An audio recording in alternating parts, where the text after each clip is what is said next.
বাংলাদেশে কিছু মূর্খ বের হয়েছে আউযুবিল্লাহ বিসমিল্লাহ পড়তে গেলে 30টা ভুল করবে। তারা আজকে সবক দেয় যে রাজনীতির সাথে কোরআনের সম্পর্ক নেই। আপনি কোরআনের রাজনীতি করেন না, কইরেন না, কোনো অসুবিধা আছে? জোরে বলেন, অসুবিধা আছে? কিন্তু রাজনীতির সাথে কোরআনের সম্পর্ক না থাকলে নবীর দেশ চালাইলেন 10 বছর। কার বাপ দাদার নীতি দিয়ে, কার আইন দিয়া? লোকে দি মাত পড়ান জানি বাবা, কার আইন দিয়া? কথা একদম করা হয়ে যাবে, বেশি না নেই সত্য কথা তুরা তুরা টেঙ্গা টেঙ্গা হয়তো না কিটা। আল্লাহ নবী 10 বছর মদিনা চাইলে হার বাফর আইন দিয়া, হার আইন দিয়া, হার আইন দিয়া, মাতুকা হার আইন দিয়া। আপনি আল্লাহর আইন চাই না, চুপ মানে বরুকা, অসুবিধা নাই, কেউ অসুবিধা আছে নেই। কিন্তু কোরআনের আইন দিয়ে দেশ চালানো ধর্ম ব্যবসা। আমরা ধর্ম ব্যবসায়ী হলরে চিনি। ধর্ম ব্যবসায়ী কারা আমরা চিনি? যারা নির্বাচন আসলে শাহজালালের মাজারে এসে মাজার জিয়ারত করে, নির্বাচনী প্রচারণা আরম্ভ করে, ইলেকশন আসলে টুপি পাঞ্জাবি লাগায়, মাথায় হিজাব পট্টি পরে, আলেমদের কাছে দোয়া চেয়ে ক্ষমতায় গিয়ে ইসলাম আলেমুল আমাদের সাথে বেয়াদবি করে, যারা প্রকৃত ধর্ম ব্যবসায়ী তারা। এই বাংলাদেশে 15 বছর আলেমদের সাথে বেয়াদবি করে, এই বাংলাদেশে 15 বছর আলেমদের সাথে বেয়াদবি করেছে যারা, দেশ থেকে পালিয়েছে তারা। আলেমদের সাথে বেয়াদবি করে এক গ্রুপ তো হেলিকপ্টারে উঠার সুযোগ পেয়েছে। ভবিষ্যতের বাংলাদেশে কেউ যদি আলেমদের সাথে বেয়াদবি করে, যুবকরা তাদেরকে হেলিকপ্টারে উঠার সুযোগ দিবে না। সময় থাকতে ঠিক হয়ে যাক। আলেমদের সাথে থাকেন, হয় আলেম হন, নইলে আলেমের সাথে থাকেন। নেহি দো জাহাঁ মে মিসালে মুহাম্মদ,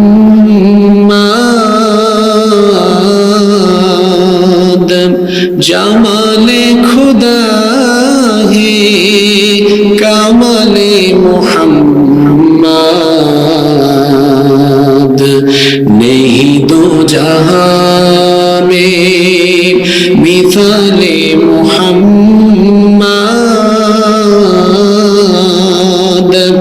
জামালে খুদা হে কামালে মুহাম্মদ। হৃদয়ে মুহাম্মদ, আল্লাহুম্মা সাল্লি আলা সাইয়্যিদিনা ওয়া আলা আলি সাইয়্যিদিনা।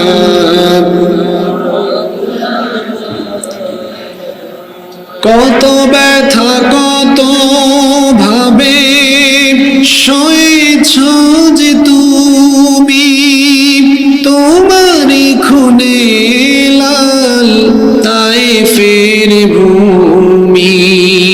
ফেরেশতা এসে চায় ধ্বংসের হুকুম, লৌহ মাখা মুহাম্মদ প্রাণেতে হাসরাত। হে আল্লাহ দয়া করো এ তায়েফবাসী, ওরা চিনেনি তো আমি যে মুহাম্মদ। হৃদয়ে মুহাম্মদ, আল্লাহুম্মা সাল্লি আলা সাইয়্যিদিনা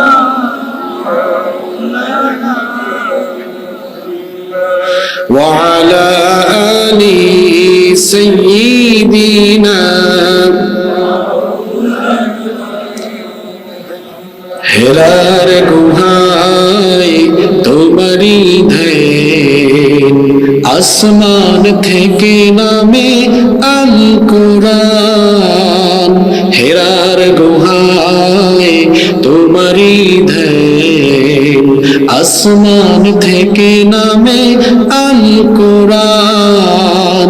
ভাঙলো সবার ভুল তোমারই পরে, আসলো কোরআনের ছায়া তোলে। খালিদ ওমর আলী আবু বকর ইসলামী ঝান্ডা নিল যে তুলে। আল আমিন তুমি ছিলে যে সদা সকল মানুষের তরে। হে রাসূল তোমাকে ভুলি আমি কেমন করে। হে রাসূল তোমাকে ভুলি আমি কেমন করে। হে রাসূল তোমাকে ভুলি আমি কেমন করে। আল্লাহুম্মা সাল্লি আলা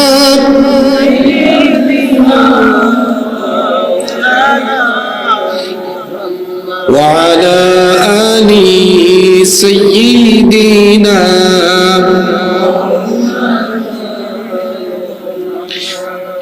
বাংলাদেশের আধ্যাত্মিক রাজধানী হযরত শাহজালাল রহমতুল্লাহি আলাইহির স্মৃতি বিজড়িত সিলেট জেলার প্রাকৃতিক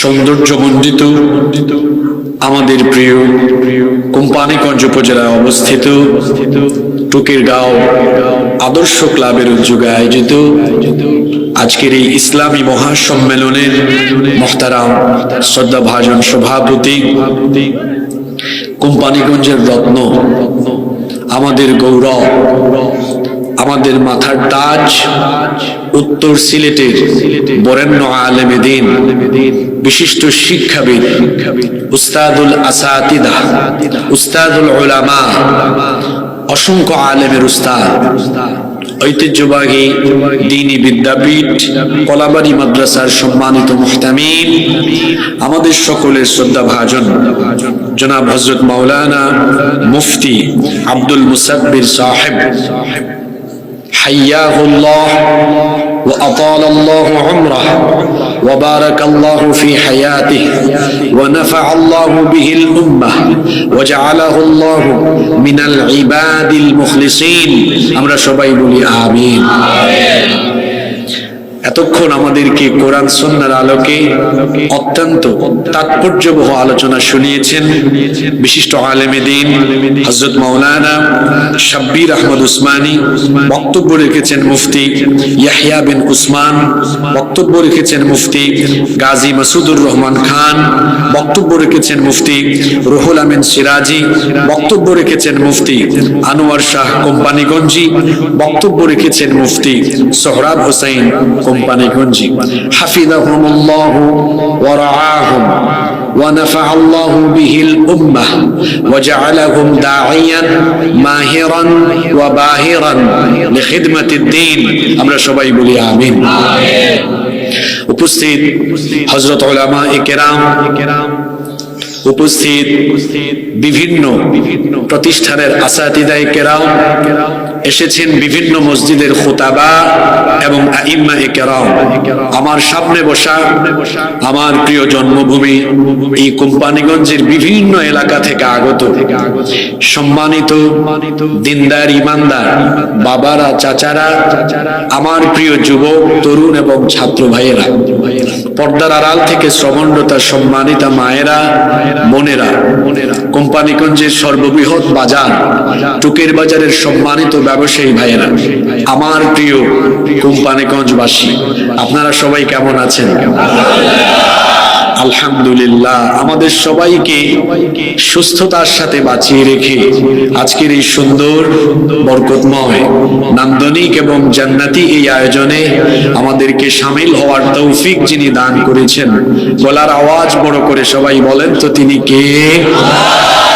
সেই মহান রবের জন্য হৃদয়ের সবটুকু ভালোবাসা, আবেগ, অনুভূতিকে উজাড় করে দিয়ে খুশি মনে প্রাণবন্ত আওয়াজে উচ্চ কণ্ঠে কালিমাতুশ শুকর আদায় করে আমরা সকলেই পড়ছি আলহামদুলিল্লাহ। অসংখ্য অগণিত দুরূদ এবং সালাম পেশ করছি খাতামুন নবী আশরাফুল আম্বিয়া ওয়াল মুরসালিন রাহমাতাল লিল আলামিন নবিয়ুনা ওয়া সাইয়্যিদুনা ওয়া কুদওয়াতুনা মুহাম্মাদুর রাসূলুল্লাহ সাল্লাল্লাহু আলাইহি ওয়াসাল্লামের প্রতি, যাকে আল্লাহ তাআলা আমাদের হিদায়াতের জন্য প্রেরণ করেছেন। আল্লাহুম্মা সাল্লি আলাইহি আল্লাহুম্মা বারিক আলাইহি। সম্মানিত এলাকাবাসী, সময় হচ্ছে মানুষের জীবনের সবচেয়ে গুরুত্বপূর্ণ নিয়ামত। এজন্য আমরা অপ্রাসঙ্গিক কথাবার্তা বলে কোরআনের মাহফিলে সময় নষ্ট করতে চাই না। সরাসরি আমরা আল্লাহর কালাম থেকে হিদায়াতে কিছু কথা বলতে চাই, শুনতে চাই। আল্লাহ তাআলা আমাদেরকে হিদায়াতের নিয়তে বলার এবং শোনার তৌফিক দান করেন। আমরা সবাই বলি আমিন। এই পৃথিবীতে আমাদেরকে যিনি পাঠিয়েছেন, সবাই গলার আওয়াজ বড় করে বলেন তো তিনি কি? সেই আল্লাহ আমাদেরকে পৃথিবীতে কেন পাঠিয়েছেন? কোরআনুল কারীমের 51 নম্বর সূরা সূরাতুল যারিয়াতের 56 নম্বর আয়াতে কারীমায় আল্লাহ তাআলা বলছেন, ওয়ামা খালাকতুল জিন্না ওয়াল ইনসা ইল্লা লিয়াবুদুন। I didn't create the mankind and mankind except my worship. আল্লাহ তাআলা বলছেন, আমি জিন এবং মানব জাতিকে আমার গোলামি ছাড়া, আমার দাসত্ব ছাড়া অন্য কোনো উদ্দেশ্যে সৃষ্টি করি নাই। আমাদেরকে যার গোলামির জন্য সৃষ্টি করা হয়েছে, জোরে বলেন তো তিনি কে? সেই আল্লাহর গোলামি করতে হবে কতক্ষণ? আল্লাহ তাআলা বলছেন, ওয়া'বুদ রাব্বাকা হাত্তা ইয়াতিয়াকাল ইয়াকিন।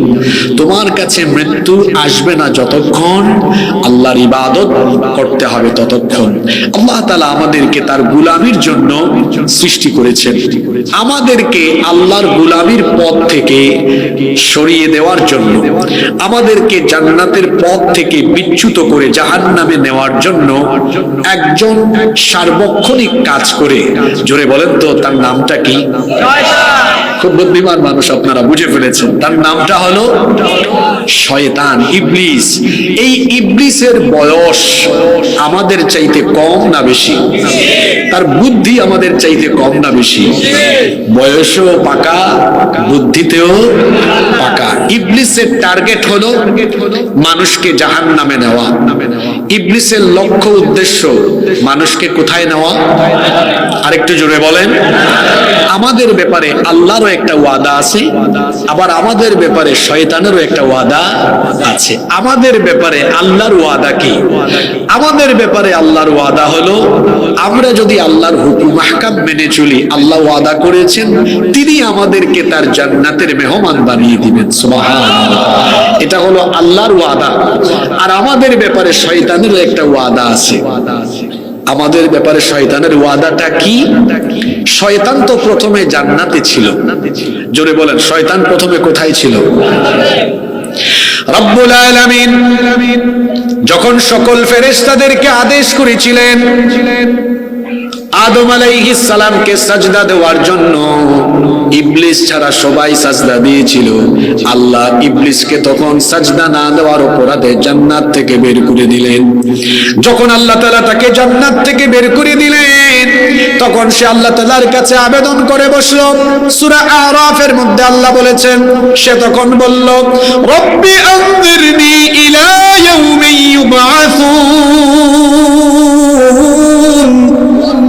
সে তখন বলল, রব আমাকে কিয়ামত দিবস পর্যন্ত হায়াত দাও, কিয়ামত দিবস পর্যন্ত সুযোগ দাও। আল্লাহ তাআলা তখন বললেন, ইন্নাকা মিনাল মুনযারিন, নিশ্চয়ই তুমি অবকাশ প্রাপ্তদের কাতারে শামিল হয়ে গেলে, আমি তোমাকে সুযোগ দিয়ে দিলাম। এই সুযোগ ইবলিস পাওয়ার পরে সে এবার আমাদের ব্যাপারে কি ওয়াদা করে বসলো শুনেন। কোরআনুল কারীমের 7 নম্বর সূরা সূরাতুল আরাফের 16 নম্বর আয়াত থেকে আল্লাহ বলছেন, قال فبما أغويتني لأقعدن لهم صراطك المستقيم ثم لآتينهم من بين أيديهم ومن خلفهم وعن أيمانهم وعن شمائلهم ولا تجد أكثرهم شاكرين ইবলিস তখন বলল যে আদমের কারণে তুমি আমাকে জান্নাত থেকে বের করে দিয়েছ, এই আদম এবং তার সন্তানদেরকে সোজা পথে চলতে, তুমি আল্লাহর দ্বীনের পথে চলতে বাধা দেওয়া, এটাই হবে আমার প্রধান এবং প্রথম কাজ। কি করে আমি এদেরকে ওয়াসওয়াসা দিব? সে আল্লাহ তাআলাকে চ্যালেঞ্জ ছুড়ে দিল। সে তখন বলল সুম্মা লাআতিয়ান্নাহুম মিন বাইনি আইদিহিম ওয়া মিন খালফিহিম ওয়া আন আইমানিহিম ওয়া আন শামাইলিহিম ওয়া লা তাজিদু আকতারাহুম শাকিরিন। সে তখন বলল এই মানুষদেরকে আমি সামন দিক থেকে, পিছন দিক থেকে, ডান দিক থেকে, বাম দিক থেকে, চতুর্দিক থেকে আমি সর্বনাশী প্রতারণার জাল বিস্তার করে এদেরকে আমি ধোঁকা দিয়ে তোমার জাহান্নামকে ভরপুর করে ফেলবো। তাহলে আমাদেরকে জাহান্নামে নেওয়ার জন্য ওয়াদা করেছে ইবলিস, ওয়াদা করেছে শয়তান। সেই ওয়াদা করার পর থেকে কি ইবলিস বসে আছে নাকি আমাদেরকে ধোঁকা দিচ্ছে? আরো জোরে বলেন। ধোঁকা দিয়ে আমাদেরকে বিপদে নিয়ে যায়। এই ইবলিস আমাদেরকে দিয়ে গুনাহ করায়, এই ইবলিস আমাদেরকে দিয়ে পাপ করায়। আর ইবলিস আমাদেরকে ধোঁকা দেওয়ার জন্য, ইবলিস আমাদেরকে দিয়ে পাপ করানোর জন্য আল্লাহর তরফ থেকে দুইটা বিশেষ অলৌকিক ক্ষমতা পেয়েছে। ইবলিসের কাছে দুইটা অবিশ্বাস্য আশ্চর্যজনক ক্ষমতা আছে। কথা বুঝে থাকলে বীর পুরুষের মতো জবাব দিয়ে বলেন। শাহজালাল রহমতুল্লাহ আলাইহির রুহানি সন্তানের মতো আওয়াজ দেন, বলেন তো ইবলিসের কাছে বিশেষ পাওয়ার আছে কয়টা? আস্তে বলবেন না, জোরে বলেন কয়টা? ইবলিসের বিশেষ দুইটা পাওয়ার আছে। এক নাম্বার পাওয়ার হলো তার এমন ক্ষমতা, সে মানুষের রোগের ভিতরে শিরায় শিরায় ঢুকে রক্ত কণিকায় বিচরণ করে মানুষকে ধোঁকা দিতে পারে। বুখারী এবং মুসলিম শরীফের হাদিস, আল্লাহর নবী বলেছেন ফাইন্নাশ শাইতানা ইয়াজরি মিন আহাদিকুম মাজরাদ দাম, নিশ্চয়ই শয়তান তোমাদের রক্ত কণিকায় বিচরণ করে তোমাদেরকে ধোঁকা দিতে পারে। দেখেন কেমন শয়তান, এটা একদম রক্তের ভিতরে ঢুকে প্রবাহিত হয়ে হয়ে আপনাকে ধোঁকা দেয়। তার দুই নাম্বার বিশেষ পাওয়ার হলো তাকে এমন ক্ষমতা দেওয়া হয়েছে, একজন মহামানব ছাড়া সে পৃথিবীর যে কোনো ব্যক্তির সুরত, যে কোনো ব্যক্তির আকৃতি ধারণ করতে পারে। ইবলিস শুধুমাত্র একজন মহামানবের সুরত ধরতে পারে না, তিনি আর কেউ নন, তিনি আমার আপনার প্রিয় নবী মুহাম্মাদুর রাসূলুল্লাহ। আমরা বলি সাল্লাল্লাহু আলাইহি ওয়াসাল্লাম। আল্লাহর নবী বলেছেন মান রাআনি ফিল মানামি ফাকাদ রাআনি, যে ব্যক্তি আমাকে স্বপ্নে দেখলো সে যেন সত্যিকার অর্থে আমাকেই দেখলো। ফা ইন্নাশ শাইতানা লা ইয়াতামাসসালু ফি সূরাতি, কারণ ইবলিস শয়তান সকলের সুরত ধারণ করতে পারলেও আমি নবীর সুরত কখনো সে ধারণ করতে পারে না। সুবহানাল্লাহ কি বাড়ি গিয়ে বলবেন নাকি? ইবলিস সবার সুরত ধারণ করতে পারলেও নবীর সুরত ধারণ করতে পারে। এজন্য নবীজিকে যে চক্ষু স্বপ্নেও দেখবে, এই ব্যক্তির জন্য জাহান্নাম হারাম করে দিবেন কে? রব আমাদেরকে মৌতের আগে স্বপ্ন যুগে হলেও তোমার হাবিবের দিদার নসিব করে দিও, বলে না আমিন। এই হাদিসগুলো আমাদেরকে কি বার্তা দিল? ইবলিস শিরায় শিরায় রগে রক্তের ভেতরে ঢুকে ধোঁকা দিতে পারে। দুই, যে কোনো সময় যে কারো সুরত ধারণ করে আমাদের সামনে এসে আমাদেরকে ধোঁকা দিতে পারে। ইবলিস কিন্তু মানুষের সুরত ধারণ করতে পারে। ইবলিসের টার্গেট হলো মানুষ। জোরে বলেন তো ইবলিসের টার্গেট কি? শয়তান প্রথমে মানুষদেরকে টার্গেট করে, প্রথমে সে মানুষকে তার মুরিদ বানানোর চেষ্টা করে, অনুসারী বানানোর চেষ্টা করে। যদি কোনো ব্যক্তি ইবলিসের মুরিদ হয়ে ইবলিসকে খুশি করতে পারে, ইবলিস তখন তার লেভেল বাড়ায়, ক্যাটাগরি বাড়ায়, তারে প্রমোশন দেয়। ইবলিস তখন তাকে মুরিদ থেকে খেলাফতে অধিষ্ঠিত করে, বলে তুই আর আমার মুরিদ না, তুই আমার খলিফা, তুই আমার। আচ্ছা, শয়তান কি শুধু ওই জিনের ভেতরে আছে, মানুষের ভেতরে নাই? আপনাদের ঠোঁটের আগায় মুখস্থ এই সূরা, সওয়াবের নিয়তে সবাই দিল প্রাণ উজাড় করে দিয়ে আমার সাথে একবার তেলাওয়াত করুন। কোরআনের শেষ সূরার ভেতরে আল্লাহ এই কথাটা বলছেন, পড়েন আমার সাথে, আল্লাযী ইউওয়াসউইসু ফি সুদুরিন নাসি মিনাল জিন্নাতি ওয়ান নাস। মানুষের অন্তরে প্ররোচনা দানকারী শয়তান, এটা দুই জাতি থেকে, মিনাল জিন্নাতি, জিন থেকে, ওয়ান নাস, আর কোন জাতি থেকে? আরেকটু জোরে বলেন। এখন আপনারা বলবেন, হুজুর মানুষের ভেতরে শয়তান থাকলে আমরা দেখি না কেন, বুঝি না কেন? মানুষের ভেতরে লুকিয়ে থাকা শয়তানকে আপনি ফাইন্ড আউট করতে পারবেন যদি বলেন কেমনে? মানুষের সুরত ধারণ করে, মানুষ হয়েও যারা দিবানিশি 24 ঘন্টায় শয়তানি কাজ করে, এরা হলো মানুষরূপী আস্ত একটা শয়তান। এই রকম শয়তান প্রতিটা সমাজে কম হোক বেশি হোক আছে না নাই? আজকের ওয়াজের বিষয় হলো বড় আনকমন। ওয়াজের বিষয় হলো তাহলে মানুষের সমাজে লুকিয়ে থাকা মানুষরূপী শয়তান কারা? ওয়াজের বিষয় কি? মানুষরূপী শয়তান। আচ্ছা, আপনারা কি আমার উপর রাগ করেছেন? আমার তো মনে হয় রাগ করেছেন। রাগ করছেন আপনারা? হয়তো ভাবতে পারেন হাসিবুর রহমান 9:30টায় ওয়াজ করবে, 10:30টায় আসলো কেন? আসলে আমি 9:30টা থেকেই প্রস্তুত ছিলাম, কিন্তু আমার ভাইরা হয়তো নতুন মাহফিল করেছেন, আমার এই যুবক ভাইরা, এজন্য শিডিউলটা একটু মিস্টেক হয়েছে। আমার আগে যিনি বক্তব্য রেখেছেন উনাকেও তো একটু আলোচনার জন্য সময় দেওয়া দরকার আছে না? উনাকে একটু সময় দিতে গিয়ে একটু শিডিউলটা কম বেশ হয়েছে। একই এলাকার মানুষ আমরা, তাই বলে কি এই ছোট্ট বিষয় নিয়ে আমরা কি মন কালাকালি করব? আমরা এটা বাদ দিতে পারি না? তাহলে বলেন, সবাই খুশি না বেজার? আমি তো আপনাদের এলাকারই সন্তান, আপনারা কি আমাকে কয়েক মিনিট মোনাজাত পর্যন্ত সময় দিবেন? আমি এখানে আপনাদেরই কারো ছেলে, আপনাদেরই ভাই, আপনাদেরই ভাতিজা, এটাই আমার বড় পরিচয়। তো আপনাদের সামনে আজকের যে সুযোগটা হলো, আমরা এই সুযোগকে আজকে কাজে লাগাবো, বলি ইনশাআল্লাহ। তাহলে আমাদের সমাজে লুকিয়ে থাকা মানুষরূপী শয়তান কারা? আপনারা কি রাগ করবেন?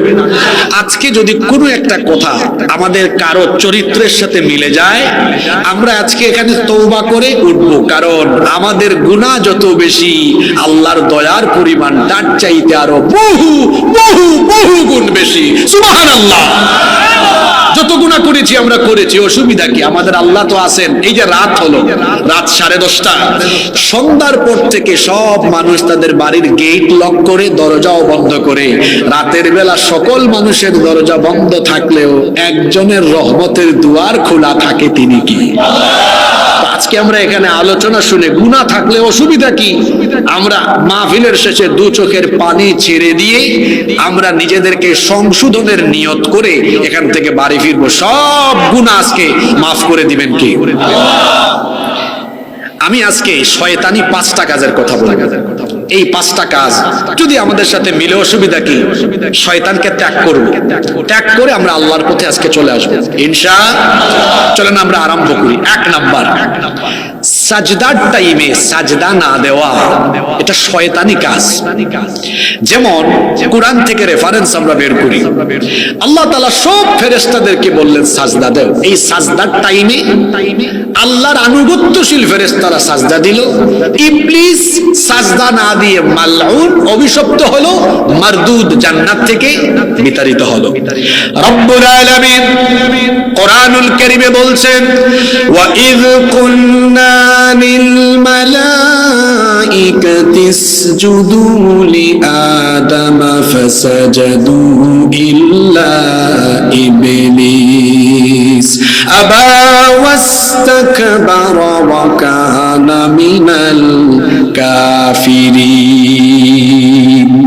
আল্লাহ আল্লাহ তাআলা বলছেন আর স্মরণ করো যখন তোমার প্রতিপালক ফেরেশতাদেরকে বললেন তোমরা আমার আদমকে সাজদা দাও, সকল ফেরেশতারা সাজদা দিল ইল্লা ইবলিস, ইবলিস ছাড়া। ইবলিস আল্লাহকে সাজদা দিল না।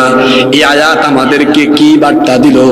সাজদার টাইমে সাজদার হুকুম পেয়ে ওই সময় সাজদা না দেওয়া, এটা কি মুমিনের স্বভাব নাকি শয়তানি স্বভাব? আস্তে বলবেন না, জোরে বলেন। সাজদার টাইমে সাজদা না দেওয়া মুমিনের স্বভাব না শয়তানি স্বভাব?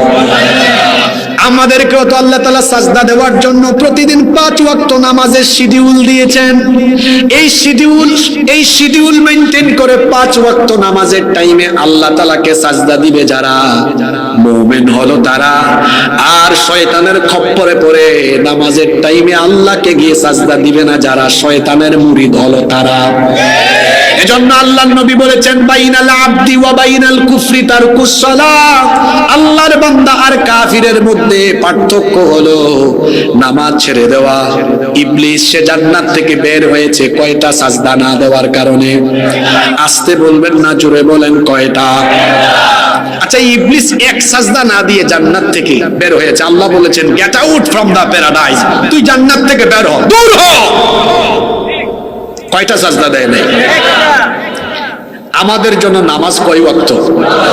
আচ্ছা, আপনারা হিসাব নিকাশ করে বলেন তো, 5 ওয়াক্ত নামাজে শুধু ফরজ নামাজের রাকাত সংখ্যা কত? 5 ওয়াক্তে মোট কত রাকাত? 17 রাকাত। প্রতি রাকাতে সাজদা হলো 2টা, তাহলে 17 দ্বিগুণে প্রতিদিন আমাদের জন্য শুধু ফরজ সাজদার সংখ্যা কত মোট? ইবলিস এক সাজদা না দিয়ে জান্নাত থেকে গেট আউট, আর আমরা ডেইলি ফরজ 34টা সাজদা বাদ দিয়ে জান্নাতে যাওয়ার আশা করে বসে আছি। মনে হয় জান্নাত আমার মামুর বাড়ি, আমার নানার বাড়ি। ইবলিস তো জান্নাত থেকে বিতাড়িত হয়েছে সাজদা না দেওয়ার কারণে। এজন্য তার লক্ষ্য হলো মানুষও যেন আল্লাহকে সাজদা না দেয়। আমি এমন কাজই করব, সাজদার টাইমে নামাজের টাইমে আমি মানুষকে ধোঁকা দিব। এজন্য হাদিস শরীফে এসেছে ইবলিস কোন সময় হাসে আর কোন সময় কাঁদে। ভালো করে বুঝেন, ইবলিস কোন সময় হাসে, কোন সময় কাঁদে। আল্লাহর নবী বলেছেন যখন কোন মানুষ আল্লাহ তাআলাকে সাজদা দেয়, এই ব্যক্তির সাজদার দৃশ্য দেখে ইউতাজালা শাইতানু ফায়াবকি, ইবলিস কোন ব্যক্তির সাজদার দৃশ্য দেখলে মনের বেদনায় ওই ব্যক্তির কাছ থেকে দূরে চলে যায়। তারপরে সে কান্না করে ওয়ায়াকুল, এবং বলতে থাকে উমির ইবনু আদম বিসসুজুদ, আদম সন্তানকে সাজদা দেওয়ার আদেশ করা হয়েছে। ফাসাজাদা ফালাহুল জান্নাহ, অতঃপর সে আল্লাহকে সাজদা দিয়ে আল্লাহর জান্নাত হাসিল করে ফেলেছে। সুবহানাল্লাহ। ইবলিস আরো বলে ওয়া উমিরতু বিসসুজুদ, আমাকেও তো সাজদার আদেশ দেওয়া হয়েছে। ফাআবাইতু, অতঃপর সে আদেশ আমি অমান্য করে ফালিন্নার, আমি জাহান্নামের আগুনের অধিবাসী হয়ে গেলাম। এই হাদিস আমাকে আপনাকে কি শিক্ষা দিল? আমরা নামাজের টাইমে নামাজে গেলে ইবলিস কাঁদে, আর আমরা নামাজে না গেলে ইবলিস হাসে। কথা বুঝে থাকলে বীর পুরুষের মতো জবাব দেন দেখি, আমরা নামাজে গেলে ইবলিস হাসে না কাঁদে? আরেকটু জুড়ে বলেন, হাসে না কাঁদে? আর আমরা নামাজে না গেলে ইবলিস কি করে? বুঝে শুনে বলেন তো এবার, তাইলে নামাজের টাইমে আপনারা ইবলিসকে হাসাবেন না কাঁদাবেন? যারা এখন কথা বললেন না ভাই, আপনারা কি ইবলিসের কাছ থেকে খেলাফত নিয়েছেন নাকি? তো কথা বলেন না কেন? নামাজে গেলে ইবলিস কাঁদে, না গেলে হাসে, আমরা কি ইবলিসকে হাসাবো না কাঁদাবো? যুবক ভাইয়েরা, বুড়া মানুষের মতো না, যুবকের মতো আওয়াজ দিতে হবে, নামাজের টাইমে ইবলিসকে হাসাবো না কাঁদাবো? তো কাঁদাতে হলে নামাজের টাইমে নামাজ ছাড়বো না আদায় করবো? আপনি তো জান না 5 ওয়াক্তের নামাজ কেমনে যায়। আমার জাতীয় কবি বলেছেন, ঘুমাইয়া কাজা করেছো ফজর, তখনও জাগনি যখন জোহর, হেলায় খেলায় কেটেছে আসর, মাগরিবের ওই শুনিয়া যান, এখনো জামাতে হরে শামিল, এখনো এর সাথে আছে স্থান, বাজিছে দামামা বাদরে আমামা, শির উঁচু করে মুসলমান, দাওয়াত এসেছে নয়া জামানার, ভাঙা কেল্লা ইউরে নিশান। কি চমৎকার বাস্তবিক কথাগুলো তিনি তার কবিতার লাইনে তুলে ধরেছেন। কি করে আমাদের ফজর যায়? কবি বলছেন, ঘুমাইয়া কাজা করেছো ফজর, ফজরে আপনার ঘুম ভাঙে না। মুয়াজ্জিন সাহেব বলেন, আসসালাতু খায়রুম মিনান নাওম, ঘুমের থেকে নামাজ উত্তম। আর ইবলিস এসে বলে, নামাজের থেকে ঘুম উত্তম, তুই ঘুমা। আপনি যদি ওই টাইমে ঘুমিয়ে থাকেন, তাহলে বলেন তো খুশি হন আল্লাহ না ইবলিস? আর ঘুম থেকে উঠে নামাজে দৌড় মারলে খুশি হন কে? আমরা খুশি করব কাকে? রাগ করবেন না, আমি তো আপনাদেরই সন্তান। লজ্জা লাগে না? খারাপ লাগে না? দিনের পর দিন ফজরের নামাজ কাজা করে শয়তানের গুলামি করে দিন শুরু করেন, শয়তানকে হাসায়া খুশি করে আপনি দিন শুরু করেন, অথচ আপনাকে ঘুম থেকে জাগিয়ে আপনাকে নিঃশ্বাসের অক্সিজেনের নিয়ামত দিয়ে রিজিক দিয়ে বাঁচিয়ে রাখেন কে? সে আল্লাহকে খুশি না করে ইবলিসকে খুশি করে তার গুলামি করেন। এ কেমন বিবেক পচা মানুষ আপনি! এ কেমন মানুষ আপনি? আপনার খারাপ লাগে না? লজ্জা লাগে না? এই হাদিস কি আপনার বিবেকের দুয়ারে গিয়ে করাঘাত করে না? তাহলে কি আপনার বিবেকে শয়তান পেশাব করে দিয়ে আপনার এই বিবেককে শয়তান নষ্ট করে দিয়েছে? এখনো কি আপনি হেদায়েতের পথে আসবেন না? এভাবেই কি বেনামাজি হয়ে হয়ে হয়ে হয়ে আপনি কি জাহান্নামের জন্য নিজেকে প্রস্তুত করবেন নাকি? নামাজে না গেলে দিনের পর দিন গুলামি হয় কার? জোরে বলেন, গুলামি হয় কার? আর নামাজে গেলে গুলামি হয় কার? আমরা গুলামি করব কার? এই যে ফজরে ঘুমিয়ে থাকলেন, নামাজে গেলেন না, জোহরের আগে আপনার জানাজা রেডি হওয়ার সম্ভাবনা আছে না নাই? কেমন করে ঘুমাও তুমি, কেমন করে ঘুমাও তুমি, ফজর করে কাজা, এমনও তো হতে পারে জোহরে জানাজা। হতে পারে কি পারে? Keep in your mind, there is no serial of death. মৃত্যুর কোনো সিরিয়াল নাই। আপনি জোয়ান মানুষ, যুবক মানুষ ভাবছেন বেঁচে থাকবেন অনেক বছর। আমি তো প্রায় সময় ফেসবুকে দেখি এই ভোলাগঞ্জ সিলেট মহাসড়ক এটা মৃত্যু কূপে পরিণত হয়েছে। প্রতি সপ্তাহেই তো খবর পাই অনেক যুবক বাইক অ্যাক্সিডেন্ট করে মারা যায়। যুবক ভাইদেরকে আমি আজকে এখান থেকে রিকোয়েস্ট করে যাই, পাকুম করে বাইক চালাই।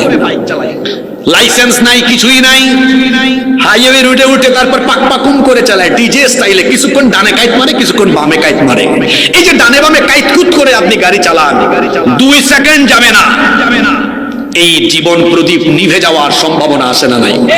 আমি সেদিন সুনামগঞ্জ, গত মাসে সুনামগঞ্জ মাহফিলে যাচ্ছি, চট্টগ্রাম থেকে আসলাম, সিলেট থেকে রওনা করলাম, লামাকাজির পরে এক যুবককে দেখলাম এত দ্রুত গতিতে গাড়ি চালিয়ে আমাদের গাড়ি ওভারটেক করে সর্বোচ্চ 2-3 সেকেন্ড গিয়েছে। দেখলাম ট্রাকের, আমার চোখের সামনে ট্রাকের চাকার নিচে ঢুকে মাথা একদিকে, মগজ একদিকে, পেটের ভেতরে নাড়ি ভুড়ি একদিকে, সাইকেল একদিকে। আহারে, সময়ের চাইতে জীবনের মূল্য কম না বেশি? ও আমার যুবক ভাইরা, কোথাও যাচ্ছেন 10 মিনিট পরে গেলে সেখানে অসুবিধা আছে? এখানে তো অনেক যুবক, সব জেনজি, এই মাহফিলের নাম জেনজি মাহফিল, হ্যাঁ, সব যুবক এখানে এসেছে। আজকে কি আমার এলাকার আমার প্রিয় যুবক ভাইয়েরা এই ওয়াদাটুকু আমরা করতে পারি, আমরা ধীর গতিতে বাইক চালাবো? রাজি আছেন?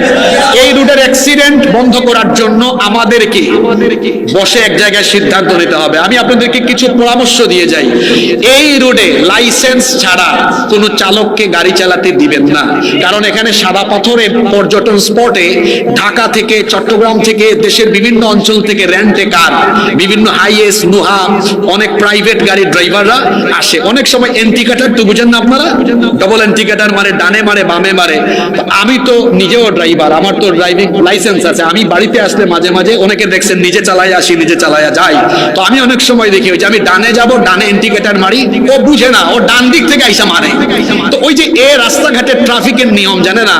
এই যে টমটম, অটো রিক্সা, সিএনজি, আমি তো দেখলাম সিএনজি অনেকেরই নাম্বার নাই, অন টেস্ট গাড়ি।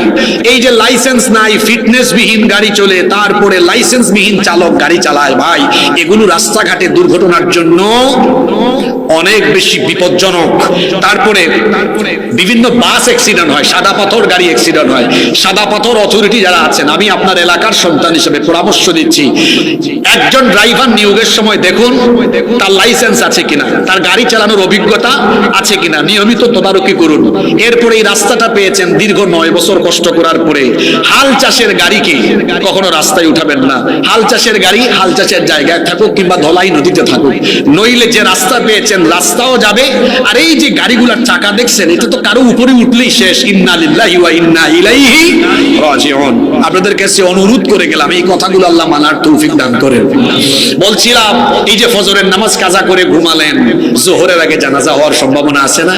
ফজর গেল ঘুমে, জোহর গেল আপনার অবহেলায় আর গাফলতিতে। ওইটা আমার দেশের একজন খুব সুন্দর করে লিখেছে, ফজরের ক্ষণ গেল পরনি নামাজ, জোহরেও ডুবেছিলে নিয়ে শত কাজ।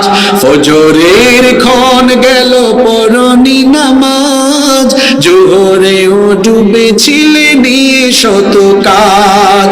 হেলায় খেলায় গেল আসরের কাল, মাগরিবেও পড়লে না নামাজির সাজ। ফজরের ক্ষণ গেল পরনি নামাজ, জোহরেও ডুবেছিলে নিয়ে শত কাজ। ফজর যায় ঘুমে, জোহর যায় গাফলতিতে, আসর যায় খেলাধুলায়, মাগরিব যায় আড্ডায়, আর এশা যায় রং তামাশায়। এরকমই তো আপনার জীবন চলছে। এরকম বেনামাজি হয়ে জীবন চলতে চলতে চলতে চলতে মনে রাখবেন একদিন এই জীবন থেমে যাবে। মসজিদের মাইক থেকে ঘোষণা হবে আপনি আর দুনিয়াতে একদিন তোমারই নাম মসজিদে হবে এলান। তৈরি থেকো তৈরি রেখো কবরের মাল সামান, একদিন তোমারই নাম মসজিদে হবে এলান। হয়তো আগামীকাল আপনার কবরের প্রথম দিন বা প্রথম রাত হতে পারে কি পারে না। তো এভাবে বেনামাজি হয়ে হয়ে কি আপনি দুনিয়া থেকে বিদায় নেবেন? নামাজ এভাবেই কি ছেড়ে আপনি আপনার জীবনকে জাহান্নাম মুখী করে দিবেন? এটা তো আপনি করতে পারেন না। সাজদার টাইমে সাজদা ছেড়ে দেওয়া, নামাজের টাইমে নামাজ ছেড়ে দেওয়া, এটা তো মুমিনের কাজ নয়। এই যে আমাদের শরীর পা থেকে মাথা পর্যন্ত 3.5 হাত এই দেহ, আপনারা আমাকে বলেন তো এখানে যদি 5 জন মানুষের পা থেকে এই এতটুকু বুক পর্যন্ত অপূর্ণাঙ্গ অংশ থাকে, বলে পা থেকে বুক পর্যন্ত অপূর্ণাঙ্গ এই দেহ দেখে একজন মানুষের পরিচয় কি সাথে সাথে পাওয়া যাবে? বোঝা গেল 3.5 হাত বডির মধ্যে মাথা, এই চেহারা, এটা একটা গুরুত্বপূর্ণ অংশ, যেটা থাকলে মানুষকে সাথে সাথে চেনা যায়, পরিচয় পাওয়া যায়। ইসলামের ইবাদতের মগজ হলো নামাজ। নামাজ বাদ দিয়ে অন্যান্য সব কাজ করে নিজেকে মুমিন হিসাবে পরিচয় দেওয়া যাবে না। যেভাবে মাথা ছাড়া মানুষের পরিচয় পাওয়া যায় না, তেমনি নামাজ বাদ দিয়ে নিজেকে মুসলমান হিসাবে আল্লাহর কাছে পরিচয় করানো যায় না। যা করার করে ফেলেছি, এতদিন ভুল করেছি তো আমরা। মানুষের তো ভুল হয়, ভুল হওয়া স্বাভাবিক, ভুল হয়ে গিয়েছে, অসুবিধা নেই। আজকে তওবা করলাম আর আমরা সিদ্ধান্ত নিলাম নামাজের টাইমে নামাজ ছেড়ে দিয়ে শয়তানকে হাসাবো না, শয়তানের গুলামি করে শয়তানকে খুশি করব না। নামাজের টাইমে আল্লাহর গুলামি করে আমার আল্লাহকে খুশি করব। কারা কারা রাজি আছেন আল্লাহরে দেখান তো হাত তুলে। মাশাআল্লাহ, আল্লাহ আপনাদের হাতগুলো কবুল করেন। হাত নামান। যুবক ভাইরা ভাবতেছেন হুজুর আমাদের কি এখন টাইম হয়েছে? কি বলেন আপনি? চুল পাকুক, দাড়ি পাকুক, তারপর নামাজে যাব। ও আমার ভাইয়েরা, যুবক অবস্থায় অনেকে দুনিয়া থেকে চলে যায় কি যায় না? যৌবনকাল এটা পাকপাকুম করার বয়স না, যৌবনকাল তিরিং বিরিং করার বয়স না। এটা হলো ইবাদতের বয়স, এটা হলো সময় কাজে লাগানোর বয়স। এই যৌবনকালে আপনি যদি আল্লাহর ইবাদতে কাটান, দুনিয়ায় আখিরাতে আপনার বেনিফিট হবে 2টা। জোরে বলেন তো কয়টা? দুনিয়ার একটা বেনিফিটের কথা বলি, বলেন তো আপনারা, যৌবনকালে মানুষের শরীরে শক্তি কম থাকে না বেশি থাকে? যখন বুড়া হয়ে যায় মেরুদণ্ডে ব্যথা, কোমরে ব্যথা, হাঁটুতে ব্যথা। জোয়ানকালে যেরকম লম্বা সময় রুকু দেওয়া দেওয়া যায়, সাজদা দেওয়া যায়, বুড়া কালে পারা যায় না। দেখা যায় তখন কোনো মতে নামাজ আদায় করে, যখন বুড়া কালে চলে যাবেন কোনো মতে নামাজ আদায় করবেন, ফেরেশতা বলবে আল্লাহ তোমার এই বান্দা তো কোনো মতে নামাজ আদায় করেছে, শরীর এখন দুর্বল, সওয়াব কেমনে লিখবো, কোনো মতে সওয়াব লিখবো? আল্লাহ বলবেন এই ফেরেশতা দ্বারা আমার এই বান্দার আমলনামা পিছনের দিকে উল্টা, পিছনের দিকে উল্টায় দেখ তার জুয়ান কালের কি খবর। ফেরেশতা উল্টায় দেখবে আল্লাহ টুকের গাঁয়ের এই ছেলেটা তো জুয়ান বয়সে, যুবক বয়সে আজান হলেই মসজিদে এসে তোমাকে সাজদা দিয়ে তোমার গোলামি করেছে। আল্লাহ বলবেন আমার এই বান্দা জুয়ান কালে আমাকে খুশি করেছে, এখন বুড়া হয়ে গেছে দুর্বল, এখন কি আমি তারে অখুশি করব? আমিও তারে খুশি করব। বুড়া কালে শারীরিক দুর্বলতার কারণে কোনো মতে নামাজ আদায় করলেও আমার বান্দা জুয়ান কালে আমাকে সাজদা দিয়েছে বলে বুড়া কালে কোনো মতে নামাজ আদায় করলেও সওয়াব জুয়ান কালের মতো পরিপূর্ণ করে লিখতে থাকবে।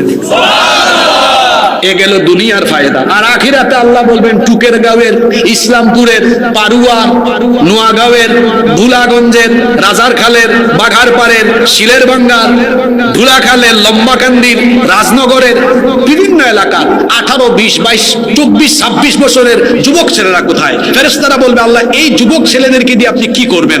আল্লাহ বলবেন আজ হাসরের মাঠে দেখো না সূর্য মানুষের মাথার নিকটে চলে এসেছে, গোটা হাসরের ময়দান তামা হয়ে গিয়েছে। আজ আমি আমার সেই সকল যুবক বান্দাদেরকে আমি কষ্ট দিব না যারা জুয়ান কালে আমাকে সাজদা দিয়েছে, গোলামি করেছে। দেখো না আজকে গাছপালা নাই, উদ্ভিদ নাই, কোনো ছায়া কিছুই নাই।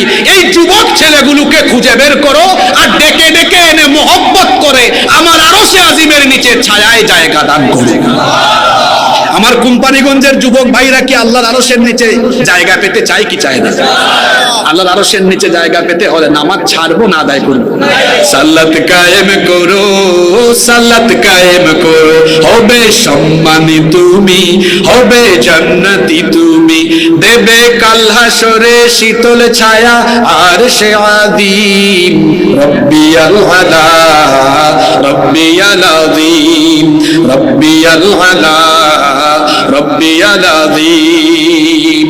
আমরা নামাজের টাইমে আর নামাজ ছেড়ে শয়তানের মতো আমরা সাজদা অমান্যকারী হব না। নামাজের টাইমে নামাজে গিয়ে আল্লাহর গোলামি করব। সবাই রাজি আছেন? আল্লাহ সবাইকে তৌফিক দেন। গেল এক, কষ্ট হচ্ছে নাকি আপনাদের? চালাবো না শেষ করে দিব? দুই, আপনারা ভয় পাইয়েন না, আমি লম্বা বক্তৃতায় অভ্যস্ত নই।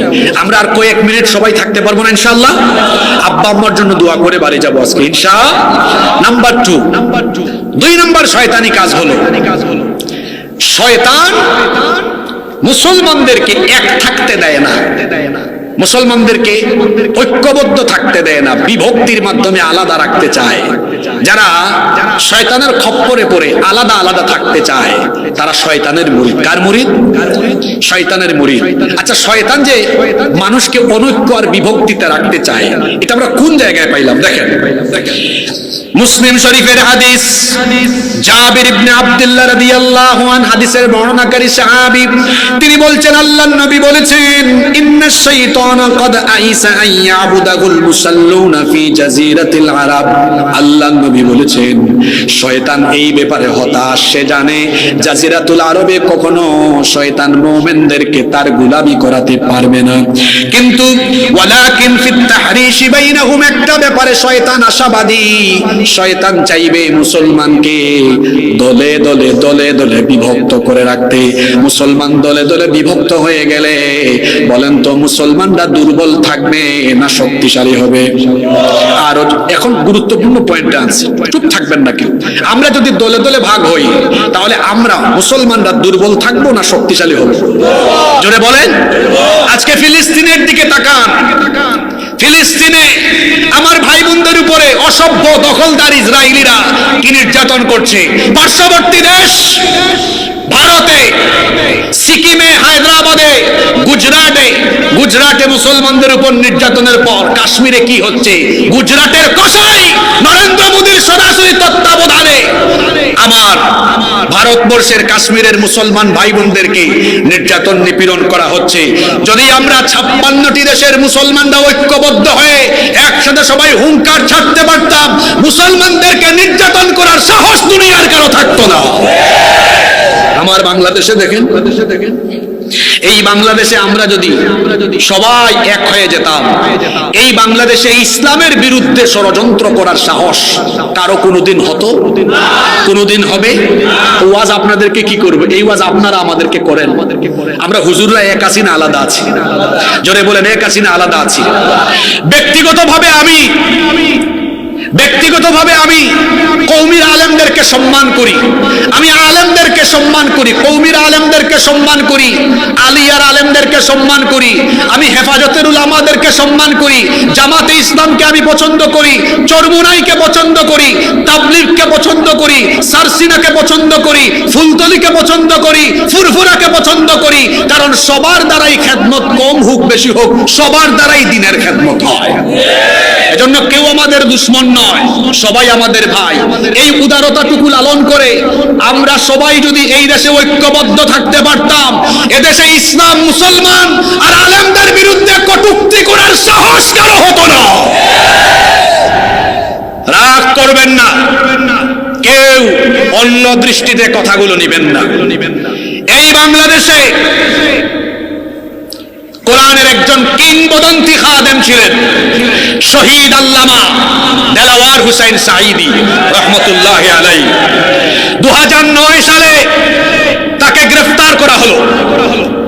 এরপরে আপনারা জানেন 1.5 বছর হলো তিনি শহীদ হয়েছেন। আমি তার জানাজায় বাংলাদেশের সকল আলেমদের মধ্যে সবার আগে আপনাদের এলাকার এই ছেলে ফিরোজপুরে সবার আগে গিয়ে জানাজায় উপস্থিত হয়েছে। আমি জানাজায় ছিলাম। যে সুখরঞ্জন বালি রাষ্ট্রপক্ষের আইনজীবী হিসেবে রাষ্ট্রপক্ষ এনে সাইদি সাহেবের বিরুদ্ধে মিথ্যা সাক্ষ্য দিতে সাইদি সাহেবের বিরুদ্ধে মিথ্যা সাক্ষ্য দেওয়াতে চেয়েছিল, আল্লামা সাইদি ফাউন্ডেশনের সেই অফিসে গিয়ে আমি অফিসে ঢুকেই সুখরঞ্জন বালির সাক্ষাৎ পেলাম। ওই যে সুখরঞ্জন বালিকে আদালত থেকে গুম করা হয়েছিল তারে আমি পেলাম। সুখরঞ্জন বালির পাশে বসে আমি তাকে বললাম, ভাই তোমাকে আদালত থেকে গুম করা হলো কেন? সে বলল, আমাকে আনা হয়েছিল সাইদি সাহেবের বিরুদ্ধে সাক্ষ্য দেওয়ার জন্য। এই মজলুম মানুষটার বিরুদ্ধে সাক্ষ্য দিতে আমার বিবেক আমাকে বাধা দিল। তারা যখন আমাকে দিয়ে সাক্ষ্য দেওয়াতে পারে নাই, তারা আমাকে গুম করেছে, অপহরণ করেছে। তারপরে সাইদি সাহেবের লাশ সেই মাঠে রেখে সুখরঞ্জন বালি চিৎকার দিয়ে দিয়ে বলেছে, আল্লামা সাইদি যুদ্ধাপরাধী নন, তাকে তার উপর জুলুম করা হয়েছে। তিনি যখন শহীদ হলেন, শহীদ হওয়ার পরে আলহামদুলিল্লাহ এখানে সকল আলেম ওলামারা উদারতার পরিচয় দিয়েছেন। কওমি হোক, আলিয়া হোক, বিভিন্ন দরবারের পীর সাহেবরা সবাই তার মৃত্যুতে শোক প্রকাশ করেছেন, দোয়া করেছেন। আপনারা বলেন তো, এটা বাংলাদেশের খাসলত, জীবিত থাকতে মূল্যায়ন করে না, মরার পরে মূল্যায়ন করে। ঠিক আছে কিনা? এই যে আপনারা স্টেটমেন্ট দিলেন, বিবৃতি দিলেন, যখন অন্যায়ভাবে 2009 সালে তার উপরে অভিযোগ গঠন করে, তার মিথ্যা অভিযোগ তার ব্যাপারে গঠন করা হয়, এই উদারতাটুকু যদি সবাই লালন করতাম, তিনি যে দলেরই হন না কেন তিনিও একজন আলেম। সবাই যদি সেই সময় ঐক্যবদ্ধ হয়ে একজন আলেমের পক্ষে বিবৃতি দিতেন, জালিমদের ক্ষমতাও ছিল না তার হাতে হাত তোলা লাগাইয়া তাকে আটক করে রাখা। এই উদারতাটুকু আমরা দেখাতে পারলাম না। পরিণতি কি হলো?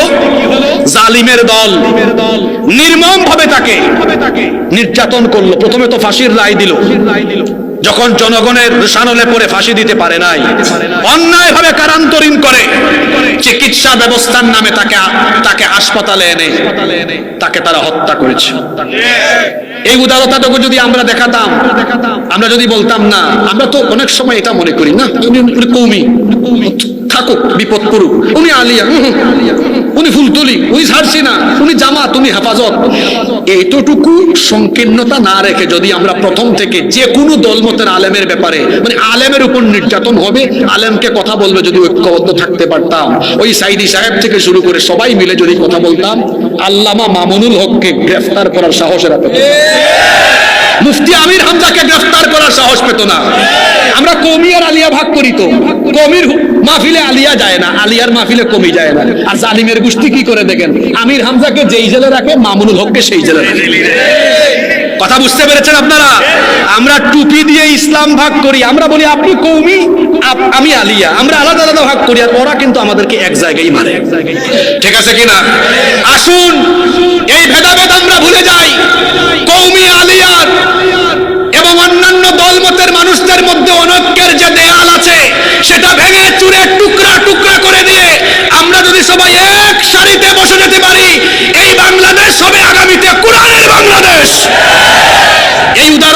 আমার কোম্পানিগঞ্জের আলেম ওলামারা কি দেখাতে পারবেন? পারবেন ইনশাআল্লাহ। এই উদারতাটুকু দেখান। আলেমে আলেমে বিভেদ থাকলে জালেমে জালেমে দুস্তি হয়ে জালেমরা আলেমদেরকে নির্যাতন করবে। আলেমে আলেমে বিভেদ এখন জালিমে জালিমে দোস্তি, আলেমে আলেমে বিভেদ এখন জালিমে জালিমে দোস্তি, পথের ঠিকানা জানা নেই কারো, কে কোথায় পাবে স্বস্তি, কে কোথায় পাবে স্বস্তি। আমাদের হুজুরদের কারবার দেখেন, কে আমিন জুড়ে কে আসতে, কে দোয়া পড়বে কে দোয়া পড়বে না, কে লম্বা টুপি কে গোল টুপি। হ্যাঁ, আর ওইদিকে জালেমরা কি করে একটু সঙ্গীতে সঙ্গীতে শুনে না। সালাতে কোথায় দুহাত বাঁধবে না ভিড় উপরে বুকে, আমিন বলবে চুপি সারে নাকি সজোরে আওয়াজ ফুকে। ছোট আরো ছোট বিষয় নিয়েও চলছে ভীষণ দ্বন্দ্ব, সব দল ভাবে আমরাই ভালো অন্যরা কালো মন্দ। ফরজ নিয়ে তো মারামারি নেই, নফলে সফল ডুব, টুপির আকার আকৃতি নিয়ে গবেষণা হয় খুব। এটা কবি টুপি, এটা ফুলতলি টুপি, এটা চর্মনাই টুপি, ওটা জামার টুপি। আপনি টুপি দিয়া ভাগ করেন, মুসলমানদেরকে টুপি দিয়া ভাগ করেন, আর ওইদিকে জালিমের দল মুসলমানদেরকে নিয়ে ষড়যন্ত্র করে দেশ থেকে ইসলাম নিধনের অপচেষ্টা করে। কি ব্যাকল মুসলমান, কি গোল টুপি কি লম্বা টুপি, সবাই আমার ভাই, আমি সবাইকে ভালোবাসি। ফরজ নিয়ে তো মারামারি নেই, নফলে সফল ডুব, টুপির আকার আকৃতি নিয়ে গবেষণা হয় খুব। এই সুযোগে আমরা দেখো হাকিয়ে বেড়ায় হস্তি, জালিমে জালিমে দোস্তি, আলেমে আলেমে বিভেদ এখন জালিমে জালিমে দোস্তি, পথের ঠিকানা জানা নেই কারো, কে কোথায় পাবে স্বস্তি, কে কোথায় পাবে স্বস্তি। খেতির নেশায় আলেমের মন ব্যস্ত ভীষণ ব্যস্ত, এই সমাজের সব কাজ তাই জালিমের হাতে ন্যস্ত। নিজের হিসেবে করে না আলেম অন্যের কথা ভাবে, বিরোধকারীরা জান্নাতে নাকি জাহান্নামেই যাবে। কাফের ফাসিক লক্ষ ফতোয়া পকেটেই আছে জমা, আল্লাহর কাছে ছাড় আছে তবু তার কাছে নাই ক্ষমা। এরকম হয় কি হয় না? জোরে বলেন, হয় কি হয় না? কোরআন শরীফও নাই না? হেরার চেরাগে চিনতে পারেনি এখনো আপন পর। কি সুন্দর লাইন, হেরার চেরাগে, মানে কোরআনের এই প্রদীপ দিয়ে সে আপনও বুঝে না। পড়ো, হেরার চেরাগে চিনতে পারেনি এখনো আপন পর, জালিমের হাতে চলে গেছে তাই নিজের সাজানো ঘর। পৃথিবী তো মুসলমানরা শাসন করেছে, আমাদের সাজানো ঘর জালিমদের হাতে। কেন? আমাদের ঐক্য। হেরার চেরাগে চিনতে পারেনি এখনো আপন পর, জালিমের হাতে চলে গেছে তাই নিজের সাজানো ঘর। সালতানাতের মিনার হারিয়ে আশ্রয় তার বস্তি। আল্লাহ আল্লাহ, কি কথা দেখছেন? সালতানাতের মিনার আমরা হারিয়েছি। আমরা তো পৃথিবী শাসন করা জাতি, আজ আমরা আলেমরা নিজেরা দলে দলে বিভক্ত হয়ে আমরা হয়েছি হাত পাতা জাতি। কি বেশি খারাপ লাগে না? সত্য কথা তিতাই হয়। সালতানাতের মিনার হারিয়ে আশ্রয় তার বস্তি, জালিমে জালিমে দোস্তি, আলেমে আলেমে বিভেদ এখন জালিমে জালিমে দোস্তি, পথের ঠিকানা জানা নেই কারো, কে কোথায় পাবে স্বস্তি, কে কোথায় পাবে স্বস্তি। অনৈক্য ছাড়েন, এই বাংলাদেশের মানুষ সকল আলেমদেরকে এক সারিতে দেখতে চায়। কোম্পানিগঞ্জের মানুষ চায় না। এত আজকে বললেন চান কি চান না? আমি প্রায় জায়গায় মজা করে বলি, ব্যাং যেমন এক পাল্লায় রাখা কঠিন, হুজুরদেরকে এক সারিতে বসানো কঠিন। খারাপ লাগে তাই না? কথা ঠিক না বেঠিক বললাম? জোরে বলেন তো। ব্যাং যেমন এক পাল্লায় উঠানো কঠিন, আলেমদেরকে এক টেবিলে বসানো।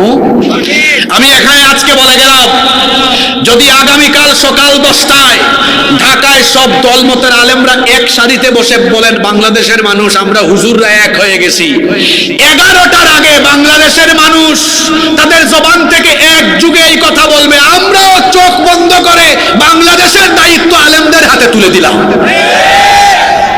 আপনারা তো পারবেন না এক থাকতে, আর আমাদেরকে এক থাকতে দিবে না শয়তান, কারণ শয়তান চায় না আমরা এক হই। আমরা এক হইলে আমাদের শক্তি বাড়বে না কমবে? যারা বলেন বাড়বে না কমবে? খবরদার, অনৈক্য আর ফিতনায় থাকবেন না। অনৈক্য ফিতনা শুধু এই জাতিগত ফিতনা না, বিভিন্ন সময় আঞ্চলিক ফিতনা, আঞ্চলিক বিভেদ ঘটানোর জন্য মাঝখানে কাজ করে কে? শয়তান। আমার বাড়ি কোম্পানিগঞ্জে, আমি বড় লজ্জিত হয়েছি। এই কোম্পানিগঞ্জে গত 1.5 মাস আগে আবাদি সিলেটি এই দুইটা শব্দকে কেন্দ্র করে আপনারা যা করেছেন, গোটা বাংলাদেশের কাছে এই কোম্পানিগঞ্জের মানিজ্যত শেষ। আজকেই টুকের বাজারের মাঠ থেকে বলে গেলাম, আবাদি বলতে কোনো শব্দ নাই, সিলেটি বলতে কোনো শব্দ নাই, বরং শব্দ হচ্ছে আমরা ভাই। আমরা ভাই ভাই। এই 21 শতাব্দীতে এসে এ ধরনের জাহিলিয়াত কি করে আমাদের মধ্যে থাকতে পারে? এখানে প্রত্যেকের শরীর কাটলে একই রক্ত মাংস, কি করে আপনি ভাগ করেন? আল্লাহর নবী বিদায় হজের ভাষণে বলেছেন, শোনো আমার উম্মত, সাদার উপরে কালোর কোনো শ্রেষ্ঠত্ব নাই, কালোর উপরে সাদার কোনো শ্রেষ্ঠত্ব নাই, উঁচু নিচু কোনো ভেদাভেদ নাই। ইসলামে যারা মুসলমান তারা হলো ভাই ভাই। তারা হলো কি? এই কোম্পানিগঞ্জে আপনারা দেখবেন আবাদি সিলেটি স্লোগানের প্রবক্তা যারা, এদের একটা কুমতলব আছে। আমি তো এই এলাকার সন্তান, আমি তাদের কুমতলব আজকে ফাঁস করি। এরা আবাদি সিলেটি বিয়ে শাদী দিবে, কিন্তু নির্বাচন আসলে আবাদি সিলেটি ভাগ করে নিজেদের ফায়দা হাসিলের ষড়যন্ত্র করে। এই মতলববাজদেরকে চিনে রাখুন, যদি তারা তাদের এই স্বভাব পরিবর্তন না করে জুতা পিটা করে কোম্পানিগঞ্জ থেকে বিদায় করবে। আমার জন্মস্থান, আমার জন্মভূমি এই কোম্পানিগঞ্জে, আমরা বিভেদ দেখতে চাই না। আমি এখানে যুবক ভাইদেরকে বলতে চাই, আবাদি সিলেটি ধোয়া যারা তুলবে একদম সোজা সাইজ করে দিবা, বলো তুই নিজে সাইজ হন, হইলে আমরা সাইজ করি। আবাদি সিলেটি বলতে কোনো শব্দ নাই, আমরা সবাই ভাই। আমাদের পরিচয়, আমরা কোম্পানিগঞ্জি। সবাই একবার বলেন তো আমাদের পরিচয় কি? এই আওয়াজে হবে না, আমাদের পরিচয় কি?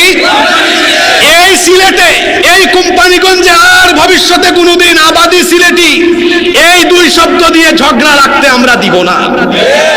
আমি শুনলাম মসজিদের মধ্যে বলতেছে, সিলেটির রক্ত যদি শরীরে থাকে বের হোক, আবাদির রক্ত যদি শরীরে থাকে বের হোক। ইন্না লিল্লাহি ওয়া ইন্না ইলাইহি রাজিউন। আমি যদি সেদিন কোম্পানিগঞ্জে থাকতাম, আমিও একটা মাইক আনতাম, এনে বলতাম মুসলমানের রক্ত যার শরীরে আছে, আবাদি সিলেটি প্রবক্তাওয়ালাদেরকে ধর আর রশি দিয়া বান্ধা সাইজ কর। এত বড় গেঞ্জাম লাগানোর দুঃসাহস এদেরকে কে দিয়েছে? বলেন যুবক ভাইয়েরা, আমরা কি এ নিয়ে আর মারামারি দেখতে চাই? আমাদের কারো পরিচয় আমরা আবাদি, আমরা সিলেটি নই। আমাদের পরিচয় আমরা সবাই কোম্পানিগঞ্জি। ভাই ভাই হয়ে মিলেমিশে থাকবো। আমার এক ভাই বিপদে পড়লে তার সাহায্যে আমি এগিয়ে যাব। আমার এক ভাই বিয়ে শাদীর দাওয়াত দিয়েছে, সেখানে যাব। মিলেমিশে ঐক্যবদ্ধ হয়ে কোম্পানিগঞ্জের মানুষ আমরা। এই কোম্পানিগঞ্জের একটা ইতিহাস আছে, ঐতিহ্য আছে। কি ইতিহাস, ঐতিহ্য? এখানে রাজনীতির ঊর্ধ্বে, দলমতের ঊর্ধ্বে মানুষ ঐক্যবদ্ধ হয়ে জীবনযাপন করে। আওয়ামী লীগ, বিএনপি, জামাত, বিভিন্ন দলের মানুষ একই দোকানে বসে চা খায়, একজন আরেকজনের বিয়ে শাদীতে যায়। আমরা কি আমাদের এই সুন্দর ঐতিহ্য, আমরা আমাদের এই অতীতকে কি আমরা নষ্ট করব? আমরা নষ্ট করব না, আমরা মিলেমিশে থাকবো ইনশাআল্লাহ। কারণ ফিতনা লাগানো এটা মুমিনের কাজ না। ফিতনা লাগানো কার কাজ? জোরে বলেন, ফিতনা লাগানো কার কাজ? আচ্ছা, আমি কি আপনাদেরকে কষ্ট দিয়ে ফেলতেছি? আমি কি কথা চালিয়ে যাব? বেশিক্ষণ আমি নিব না। 1 নাম্বার শয়তানি কাজ বলেছি, সাজদার টাইমে সাজদা, নামাজের টাইমে নামাজ ছাড়া। 2 নাম্বার ফিতনা ফাসাদ, অনৈক্য বিভেদ, এটা কার কাজ? 3 নাম্বার সময়ের অপচয় করা কিংবা অপচয় করা, এটা শয়তানের কাজ। জোরে বলেন তো, অপচয় করা কার কাজ? আল্লাহ কোরআনে বলেছেন, ইন্নাল মুবাযযিরিনা কানু ইখওয়ানাশ শায়াতিন। অপচয়কারী শয়তানের ভাই। জোরে বলেন তো, অপচয়কারী কার ভাই? শয়তানের ভাই। আর বর্তমানে এখানে এত যুবক এসেছে, যুবকদের জন্য ওয়াজ না করলে তারা নারাজ হবে যে হুজুর আমাদেরকে নিয়ে স্পেশাল কথা বললো না। এই যুবকরা আমাদের সম্পদ। যুবকরা হলো টর্নেডোর মতো, সাইক্লোনের মতো। যুবকরা হলো নদীর বহমান স্রোতের মতো, স্রোতের সামনে যা আসে তা যেমন ভেসে চলে যায়। ইসলামের মুসলিম উম্মার এই যুবকরা যদি ইসলামের পক্ষে এসে গণজুয়ার তুলে, এই যুবকদের গণস্রোতের সামনে ইসলাম বিরোধী শক্তি স্রোতের মতো বঙ্গোপসাগরে ভেসে চলে যাবে। এজন্য যুবক ভাইদেরকে কিছু কথা বলতে চাই। অপচয়ের মধ্যে সবচাইতে ডেঞ্জারাস অপচয় হলো সময় অপচয় করা। কারণ এই লাইনগুলো মনে রাখবেন, টাকা গেলে টাকা পাওয়া যায়, সম্পদ গেলে সম্পদ পাওয়া যায়, সময় গেলে সময় আর ফিরে পাওয়া যায় না। এখন তো 2025 সাল। আচ্ছা, 2015 সালে টুকের বাজারের কোনো ব্যবসায়ী যদি ব্যবসায় 15 লক্ষ টাকা লস খায়, 25 সালে এখন আবার আরো 25-30 লাখ টাকা লাভ করার সুযোগ তার জন্য আসতে পারে কি পারে না? জোরে বলেন, পারে কি পারে না? তাহলে বোঝা গেল টাকা গেলে টাকা পাওয়া যায়। একজন মানুষের কাছে 15 সালে অনেক জমি ছিল, সব লসে পড়ে শেষ হয়ে গেছে। 25 সালে আবার ওই ব্যক্তি আরো 100-200 বিঘা জমির মালিক হওয়ার সুযোগ আসতে পারে কি পারে না? তাহলে কি বোঝা গেল? টাকা গেলে টাকা পাওয়া যায়, জমি গেলে জমি পাওয়া যায়। কিন্তু আমাদের জীবন থেকে যে সময় চলে গেল, এই সময় কি কোনোদিন আর ফিরে আসবে? জোরে বলে আসবে? আজকে এই যুবকরা সবচেয়ে বেশি সময়ের অপচয় করে। আর সময় অপচয় করার একটা আকর্ষণীয় উপাদান তাদের হাতে হাতে আছে। এটার নাম কি? জোরে বলেন, এটার নাম কি? ও আমার যুবক ভাইরা, ইমানদারের মতো একটা সত্য কথা বলেন। সত্য কথা বলতে সাহস লাগে। দেখি কয়েকজন সাহসী ছেলে দেখি, একদম সত্যি করে বলেন তো, 24 ঘন্টার মধ্যে শুধু মোবাইলে যায় কত ঘন্টা সময়? আচ্ছা, একজন সাহসী ছেলে পাওয়া গেছে, তার সাহস আছে। আমি বলি দেখেন তো মিলে কিনা, 10 থেকে 14 ঘন্টা। কি আপনারা একমত না দ্বিমত? জোরে বলেন, একমত না দ্বিমত? আচ্ছা, এভারেজ গড়ে যদি 10 ঘন্টাও ধরি, তো 24 ঘন্টার মধ্যে তার যদি 10 ঘন্টা মোবাইলেই যায়, এর জীবন তো এখানেই শেষ। যারা স্কুলে পড়ো, কলেজে পড়ো, তোমাদেরকে বলছি ভাই, আমি তোমাদেরকে আদর করে তুমি বলছি, তোমরা তো আমাদের অনেক ছোট। আমি তো পড়ালেখাই শেষ করছি, 8 বছর হয়ে গেছে। তোমরা যারা স্কুলে পড়ো, কলেজে পড়ো, তোমাদেরকে বলছি 10 ঘন্টা সময় যদি তুমি মোবাইলেই দাও, তোমার তো পড়ালেখা শেষ, পড়ালেখা গোল্লায় যাবে। আমি তো প্রায় জায়গায় বলি, যদি এই ছাত্ররা, যুবক ভাইয়েরা, তরুণ ভাইয়েরা এই সময়গুলো মোবাইলে না দিয়ে, আমি মোবাইল ব্যবহার করতে নিষেধ করছি না, মোবাইলের অপব্যবহার করতে নিষেধ করছি, যদি আমরা এই সময়গুলো অপব্যবহার না করে সীমিত সময় মোবাইলে দিয়ে বাকি সময়টুকু ছাত্ররা যদি পড়ার টেবিলে দিত, এই কোম্পানিগঞ্জের ঘরে ঘরে সচিব, ডিসি, এসপি, মুফাসসির, মুহাদ্দিস, গবেষক, বিজ্ঞানী ঘরে ঘরে ঘরে ঘরে বের হতো। যারা পড়ালেখা করেন না, সময়গুলো মোবাইলে না দিয়ে ব্যবসা বাণিজ্য করতেন, উদ্যোক্তা হতেন, বেকার থাকেন কেন ভাই? আর কোম্পানিগঞ্জের মানুষের কমন স্লোগান, হায় রে হায়, পাথর পরি নাই আমরা শেষ। চট্টগ্রামের মানুষ এসে টুকের বাজারে ব্যবসা করে, আমাদের এলাকার টাকা তারা নিয়ে যায়। চিন্তা করছেন, কুমিল্লার মানুষ, আপনারা আবার রাগ করেন, আমি জানি ব্যবসায়ী ভাইরা এখানে আছেন, আপনারা তো ব্যবসা করেন, ব্যবসা ভালো। আর চট্টগ্রামের মানুষ তো ব্যবসায়ী। আমি প্রতি বছর সৌদি আরবে যাই, মক্কা মদিনা দখল করে ফেলছে তারা। এই যে আপনারা ওমরায় গেলে দেখবেন, মিসফালা, শারে ইব্রাহিম, মসজিদে হারামের আশপাশের এলাকা সব চট্টগ্রামের দোকান। ওই মদিনা শরীফে যাবেন, দেখবেন বাঙালি মার্কেটে সব, বেশিরভাগ চিটাঙ্গিয়া, কুয়েতে, দুবাইয়ে, কাতারে, শারজা, মধ্যপ্রাচ্য তারা দখল করে তারা রেখেছে, ব্যবসা করছে তারা। কেন ভাই ছোট একটা ব্যবসা আরম্ভ করেন না কেন? আমাদের অনেকের স্বভাব হলো, না না না, এত ছোট ব্যবসা আমি করবো কেমনে? মনে রাখবেন, যারা ছোট থেকে ধীরে ধীরে আগায়, এরা অভিজ্ঞতা নিয়ে সামনে আগায়। শুরুতেই বড় কাজ আরম্ভ করলে ধরা খাইলে আমও যাবে, সালাও। ছোট কাজ করেন, কাজ করতে কোনো লজ্জাবোধ নেই। সময় নষ্ট করবেন না, কারণ সময় গেলে সময় আর পাওয়া যায়। সময় নষ্ট করা, এটা হলো আরেকটা শয়তানি কাজ।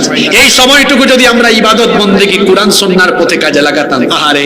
তো এজন্য কবি মতিউর রহমান মল্লিক যথার্থই বলেছেন, কি সুন্দর বলেছেন, যাই যাই যাই যাই দিন চলে যায়, কুরআন পড়লাম না, কত নোবেল নাটক পড়লাম, হাদিস ধরলাম না। যাই যাই যাই যাই দিন চলে যায়, কুরআন পড়লাম না, কত নোবেল নাটক পড়লাম, হাদিস পড়লাম না। সত্যিকারের খাঁটি মুমিন মুসলিম হলাম না যে, কেউ কি জানে সেই ঘড়িটা লাগবে কই দিন কাজে। ঠিক ঠিক ঠিক ঠিক যে ঘড়িটা বাজে, ঠিক ঠিক বাজে, কেউ কি জানে সেই ঘড়িটা লাগবে কই দিন কাজে। ভাবতেছেন হুজুর কোন ঘড়ি? তাহলে শুনেন, হায় হায় হায় হায়, আসল ঘড়ির অর্থ বুঝলাম না, সময় থাকতে সময়ের মূল অর্থ খুঁজলাম না, খাইলাম দাইলাম ঘুরলাম শুধু এই দুনিয়ার মাঝে, কেউ কি জানে সেই ঘড়িটা লাগবে কই দিন কাজে, কেউ কি জানে সেই ঘড়িটা লাগবে কই দিন কাজে। সময় নষ্ট করবেন না, যারা পড়ালেখা করছেন পড়ালেখা করেন, ব্যবসা করছেন ব্যবসা করেন। সময় চলে গেলে সময় আর ফিরে আসে না। সময়কে কাজে লাগিয়ে সম্পদশালী হওয়া যায়, কিন্তু সম্পদশালী ব্যক্তি সম্পদ দিয়ে সময় কিনতে পারে না, সময়কে ফিরিয়ে আনতে পারে। আরবিতে একটা প্রবাদ আছে, আল ওয়াক্তু কাসাইফ, সময় হলো ধারালো তরবারির মতো, ইল্লাম তাকতাহু ফাইন্নাহু কাতাক। সময়কে আপনি ক্ষতবিক্ষত টুকরা টুকরা করতে পারবেন না, কিন্তু সময় যদি অপব্যবহার করেন আপনার জীবন তছনছ হয়ে যাবে। সময়কে আমরা কাজে লাগাবো। যৌবনকালে ইবাদত করব কার? জোরে বলেন কার? নাম্বার 4, এই তো আমরা শেষ পর্যায়ে চলে আসতেছি। নাম্বার 4, 4 নাম্বার শয়তানি কাজ হলো, ভালো করে শুনেন, বেপরদায় মত্ত থাকা। এটা হলো শয়তানি কাজ। কথাটা কি বললাম? কিসে মত্ত থাকা? জোরে বলেন তো, কিসে মত্ত থাকা? বেপরদায় মত্ত থাকা, ঘরের নারীদেরকে বেপরদায় রাখা, এটা হলো শয়তানি কাজ। শয়তান মানুষের শরীর থেকে কাপড় চোপড় খুলে মানুষকে উলঙ্গ করতে চায়। এই মিশন সে পৃথিবীতে প্রথম কখন আরম্ভ করেছিল শুনেন? এই যে আমার সমাজে অনেকে দেখবেন এখন, বিশেষ করে নারীদেরকে দেখবেন কাপড় শর্ট করতে করতে শুধু শর্টই করতেছে। এমন এমন কাপড় বাজারে আসে, আগেতে ছিল পাখি, দেবদাস, কি কি জানি ছিল, এখন আসে নতুন নতুন সারারা গারারা, কি কি যেন আসে। কি আশ্চর্য আশ্চর্য পোশাক টুকের বাজারে দেখা যায়। ঈদের টাইমে অবস্থা খারাপ। এই যে নারীরা বেপরদা হয়ে চলাফেরা করে, মানুষের শরীর থেকে কাপড় চোপড় খোলে মানুষকে উলঙ্গ করা, অর্ধনগ্ন করা, এটা হলো শয়তানের কাজ। জোরে বলেন কার কাজ? খুব ভালো করে আয়াত শুনেন। আমাদের বাপ আদম আলাইহিস সালাম এবং আমাদের মা সাইয়্যিদাতুনা হাওয়া আলাইহাস সালামকে আল্লাহ তাআলা দুইজনকে জান্নাতে রেখে দিলেন, আর আল্লাহ তাআলা বললেন তোমরা দুজন আনন্দের সাথে জান্নাতে বসবাস করো, ওই নিষিদ্ধ গাছের কাছে যেও না, তাহলে তোমরা জালিম হয়ে যাবে। শয়তান তাদের উভয়কে ওয়াসওয়াসা দিয়ে দিয়ে ধোঁকা দিয়ে দিয়ে ওই নিষিদ্ধ গাছের কাছে নিয়ে গেল। শয়তান বলল তোমরা কি জানো নাকি ওই গাছের কাছে যেতে আল্লাহ কেন তোমাদেরকে নিষেধ করেছেন? ওই গাছের কাছে গেলে তোমরা জান্নাতে চিরস্থায়ী হয়ে যাবে, এজন্য আল্লাহ তোমাদেরকে নিষেধ করেছেন। দুজনে শয়তানের ফাঁদে পড়ে ওই নিষিদ্ধ গাছের কাছে যখন গেলেন, তখন তাদের উভয়ের শরীর থেকে জান্নাতি পোশাক খুলে গেল। রব্বুল আলামিন সূরা আরাফের 27 নম্বর আয়াত থেকে বলছেন, ইয়া বানি আদম লা ইয়াফতিনান্নাকুমুশ শাইতানু কামা আখরাজা আবাওয়াইকুম মিনাল জান্নাহ ইয়ানজিউ আনহুমা লিবাসাহুমা লিয়ুরিয়াহুমা সাওআতিহিমা। আল্লাহ তাআলা বলছেন, হে আদম সন্তান, শয়তান যেন তোমাদেরকে ফিতনায় না ফেলে, যেরকম করে শয়তান ফিতনায় ফেলেছিল তোমাদের বাপ আদম এবং তোমাদের মা হাওয়াকে। শয়তান তোমাদের বাপ মা দুজনকে ধোঁকা দিয়ে ওই নিষিদ্ধ গাছের কাছে যখন নিয়ে গেল, উভয়ের শরীর থেকে জান্নাতি পোশাক খুলে গেল, তখন তারা উভয়ের লজ্জাস্থান দেখে ফেললেন। এই আয়াত আপনাকে আমাকে কি শিক্ষা দিল? কাপড় চোপড় শর্ট করে পুরুষ নারী পুরুষের লজ্জাস্থান বা শরীরের সেনসিটিভ অংশ দেখে ফেলা, এইটা হলো মুমিনের কাজ না শয়তানি কাজ? শয়তান চায় এইরকম করে সমাজে উলঙ্গপনা, অশ্লীলতা, নগ্নতা, বেহায়াপনা ছড়িয়ে দিয়ে শয়তান চায় এই যুবকদেরকে একেবারে ধ্বংস করে দিতে, নষ্ট করে দিতে। আল্লাহ তাআলা বলছেন, শোনো, শয়তানের খপ্পরে পড়ো না। সে তোমাদের বাপ মা দুজনকে তার খপ্পরে ফেলে ওই নিষিদ্ধ গাছের কাছে যখন নিয়ে গেল, উভয়ের শরীর থেকে কাপড় খুলে গেল। জান্নাতি কাপড় খুলে যাওয়ার কারণে তাদের লজ্জাস্থান প্রকাশিত হয়ে গেল। লজ্জা শরমে আমাদের বাপ মা দুইজন জান্নাতি গাছের পাতা নিয়ে, জান্নাতের গাছের পাতা দিয়ে তারা তাদের লজ্জাস্থান ঢাকতে লাগতেছিলেন। আল্লাহ তাদেরকে জান্নাত থেকে বের করে দুনিয়াতে পাঠিয়ে দিলেন। তাহলে এই আয়াত আপনাকে আমাকে কি বার্তা দিল? আমার আপনার এই সমাজটাকে উলঙ্গপনা, নগ্নতা, অশ্লীলতার সাগরে ডুবিয়ে রাখা, এইটা কার কাজ?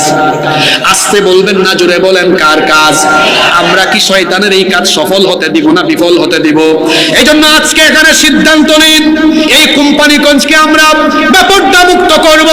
এখানে আমরা যারা এসেছি, আমরা আমাদের প্রত্যেকের ঘরের বউ বাচ্চা মেয়েদেরকে পর্দায় রাখবো। পর্দার বিধান এই মোল্লার নয়, জোরে বলেন তো পর্দার বিধান কার? আল্লাহ তাআলা কোরআনে কারীমে সুন্দর করে আমাদেরকে বলছেন, তোমাদের ঘরের নারীদেরকে বেপরদা করে দিও না। আল্লাহ তাআলা বলছেন, ওয়ালা তাবাররুজনা তাবাররুজাল জাহিলিয়াতিল উলা। আল্লাহ তাআলা বলছেন, হে নারীরা, জাহেলি যুগের নারীদের মতো ঘর থেকে বের হয় না। আমরা বললাম, আল্লাহ জাহেলি যুগের নারীরা কি করে ঘর থেকে বের হতো? আল্লাহ বললেন, জাহেলি যুগের নারীরা তারা তাদের বক্ষদেশ খোলা রেখে কোনো অন্না পড়তো না, এমনকি ছোটখাটো কাপড় পরে অশ্লীলতার সাথে ঘর থেকে বের হতো। এমন করে অশ্লীল কাপড় চোপড় পরে বেপরদা হয়ে বের হতে নিষেধ করছেন কে? আস্তে বলবেন না, জোরে বলেন কে? আল্লাহ নবী সাবধান করে গিয়েছেন, শেষ জামানায় কিয়ামতের আগে এমন এক যুগ আসবে, আমার উম্মতের লোকেরা এমন হবে, তারা মসজিদে যাবে কিন্তু তাদের ঘরের নারীদেরকে তারা বেপরদা রেখে দিবে। আল্লাহর নবী বলছেন, নিসাউহুম কাসিয়াতুন আরিয়াত, তাদের ঘরের নারীরা উলঙ্গ, অর্ধ উলঙ্গ হয়ে যাবে।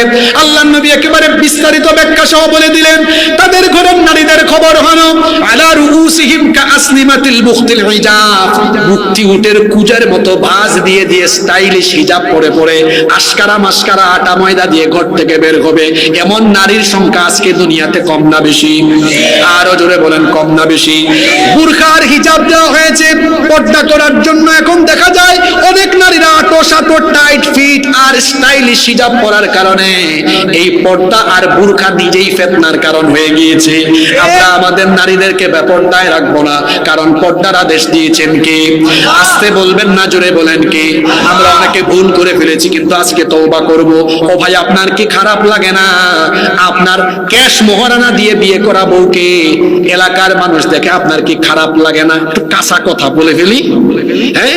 এটা না বললে তো আপনারা হেদায়েতে আসবে না। বহুত আদর করে আমাদের উস্তাদরা বুঝাইছেন, তাও বুঝেন না আপনারা। আপনার বউয়ের নাক কেমন, ঠোঁট কেমন, গাল কেমন, হাতের আঙ্গুল কেমন, পা কেমন, সব যদি পাবলিক দেখেই মজা নেই, তো এটা আপনার সাথে আপনি রাখছেন কেন? খারাপ লাগে না? আমি আপনার বউ, আপনার বউরে আপনি একদম উপর থেকে নিচ পর্যন্ত দেখেন, পাবলিক রে দেখাইয়া বউকে পাবলিকের সম্পদ বানিয়েছেন। বেহায়া, নির্লজ্জ, ব্যক্তিত্বহীন পুরুষ আপনি। আপনি বেহায়া, বেশরম, ব্যক্তিত্ব নেই, আপনার রুচিতে সমস্যা আছে। আপনার বউয়ের নাক, ঠোঁট, গাল, হাত পা মানুষ দেখে, আর আপনি তো মানুষের খবর জানেন না। কত লোক দেখে বলে রুচিহীন, রুচিতে দুর্ভিক্ষ নামছে আপনার। পুরুষ নামের কলঙ্ক, আপনি পুরুষ নামে কলঙ্ক। ফেসবুক চালানো শিখছে, তার বউয়ের ফটো ফেসবুকেও আপলোড দেয়, আর পাবলিক এসে কমেন্ট করে, ভাই ভাবি হেভি হেভি লাগতেছে। তারপরে লিখে, ভাবিকে জুস লাগতেছে, ব্যাককল, হার জুস খেয়ে খাই, ব্যাককলর ব্যাককল। তোরা সিলেটে হয়ে দিলাম, রাগ করলে শুনি আপনারা। কিতা কথা হোকা চাই, কত সুন্দর করে ওয়াজ করে হেদায়েত আইরা, তোরা কাঁচা কথা হইয়া গেলাম, রাগ করিল শুনি আপনারা। খারাপ লাগে না? নিজের বউকে নিজে দেখেন, বউ হলো আপনার কাছে অমূল্য সম্পদ। অমূল্য সম্পদ কেন বলছেন? এমনি বলে নাই, রাসূলের হাদিস শুনেন। আল্লাহর নবী বলেছেন, আদ-দুনিয়া কুল্লুহা মাতা। ইবনে মাজাহ শরীফের হাদিস। নবীজি বলতেন, দুনিয়ায় যা আছে সবই সম্পদ। এরপরে আল্লাহর নবী বলেছেন, ওয়া খায়রু মাতাঈদ দুনিয়া আল মারআতুস সালিহা। দুনিয়ার সবচেয়ে নেককার সম্পদ হলো, সবচেয়ে উত্তম সম্পদ হলো, দামি সম্পদ হলো নেককার স্ত্রী। সুবহানাল্লাহ। টাকা নাই, পয়সা নাই, একটু অভাব অনটন আছে, কিন্তু ঘরের বউটা যদি ভালো হয়, দেখবেন সুখ আর সুখ। আর বউ যদি ভালো না হয়, টাকা পয়সা দিয়েও সুখ আপনার কপালে থাকবে। ঘরের বউকে পর্দায় রাখেন, তাকে বলেন তুমি যখন ঘর থেকে বের হবে বোরকা পরে বের হবে। আচ্ছা জামাই যদি ঠিক থাকে, বউর ঘরের বউ তাই জীবনে কোনোদিন বেপর্দা ঘর থাকি বেড়াইতে পারবো না। আপনাকে বউর ঘরের বউ তুই লাইনো আইও। আচ্ছা হোকা যায় না, হ্যাঁ তাইর ঘরের বেটা যদি বালা হয় তাই কোনোদিন, আমি তাই কই দিলাম সিলেটি বাসাই তোরা, হ্যাঁ তাই কোনোদিন কি বেটা লইয়া বেড়াইতে পারবো না। জোরে মাতুক, আপনি ঠিক থাকলে আপনার বউ ঠুটো লিপস্টিক লাগাইয়া আসকারা মাস্কারা লাগাইয়া টুকর বাজারাইয়া বেটাইনদের সিবা সামা বাইদে আঁকতে পারবো না। মাতুক আঁকতে পারবো না। দুনিয়ার সবচাইতে বালা জায়গা মসজিদ, সবচেয়ে বাদ জায়গা। তখন আবার টুকর বাজারের ব্যবসায়ী ভাই হলে খালকুদর বা আদর্শ ক্লাবের ব্যাংক কয় থেকে হুজুর আসছে বেটা আমরা বাজারের ব্যবসায়ী হওয়ার বিরুদ্ধে মাঝে গেছি।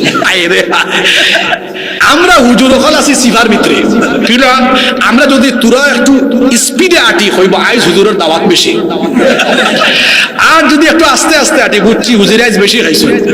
হায় হায় কিতা যে করতাম, জুড়ে আটলো বেড়া আস্তে আটলো বেড়া, আসে না নিলা হোক আছে। তো বাজারের ব্যবসায়ী ভাইয়েরা আপনারা রাগ করবেন না, আপনাদের ফজিলত মর্যাদা ইসলামে কম না বেশি? আপনাদের উদ্দেশ্যে একটা হাদিস শোনাই, কত সম্মান মর্যাদা আপনাদের ইসলামে। আল্লাহর নবী বলেছেন আত-তাজিরুস সাদুকুল আমিনু মা'আন নাবিয়্যিনা ওয়াস সিদ্দিকিনা ওয়াস শুহাদা'i ওয়াস সালিহিন। আল্লাহর নবী বলেছেন সৎ আমানতদার ব্যবসায়ীরা কিয়ামতের দিন সাধারণ কারো সাথে নয়, নবীর সাথে, সিদ্দিকিনদের সাথে, শহীদদের সাথে, নেককারদের সাথে জান্নাতে থাকবে। শর্ত হলো সৎভাবে ব্যবসা করা। আমার টুকের বাজারের ব্যবসায়ী ভাইদেরকে আল্লাহ সৎভাবে ব্যবসা করার তৌফিক দেন। এই যে বউয়ের ফটো ফেসবুকে দিলেন, আপনি তো বউকে জনগণের সম্পদ বানালেন। আবার এখন নতুন ফিতনা, এই ওয়াজ চাচারা বুঝবেন না গো, এটা যুবকদের ওয়াজ। এখন তো অনেকে ফেসবুক পেজ আর ইউটিউব চ্যানেল খুলে নিজের বউ নিয়ে ঘোরাঘুরি করে ভিডিও করে আর ব্লগ বানায়। আগে ছিল ট্রাভেল ব্লগ, ফুড ব্লগ, এখন আখিরি জামানার নতুন ফিতনা কাপল ব্লগ। জামাই বইয়ে কিতা করেন কিলে আসলে খাওয়াই নতা ভিডিও কইরা ফেসবুক পেজ আর ইউটিউব শরীফ তারা দিবা। বিয়াক্কল তোর বউরে মানুষের সামনে তুল্লা দইরা তোর বউরে মানুষের দেখাই রে, তোর এক যারা রুচি নাই, রুচিহীন ব্যক্তিত্বহীন পুরুষ নামে কলঙ্ক। আমার ঘরের বউ আমার, এটা জনগণের না। বেশি করা হয়ে গেছে, রাগ করছেন নাকি আপনারা? তাহলে বেপরদায় মত্ত থাকা এটা মুমিনের কাজ না শয়তানের কাজ? আমরা কি আমাদের ঘরের নারীদেরকে বেপরদায় রাখবো না পর্দায় রাখবো? ওই যে হইলাম আমি ঠিক হইলে আমার ঘরের তাই কোনোদিনও বেপরদা হইতে পারতো না। ঠিক আছে নি কথা? একজন নারী বেপরদা হওয়ার পেছনে একজন পুরুষ দায়ী, চারজন পুরুষ নারীর বেপরদা হওয়ার পেছনে দায়ী।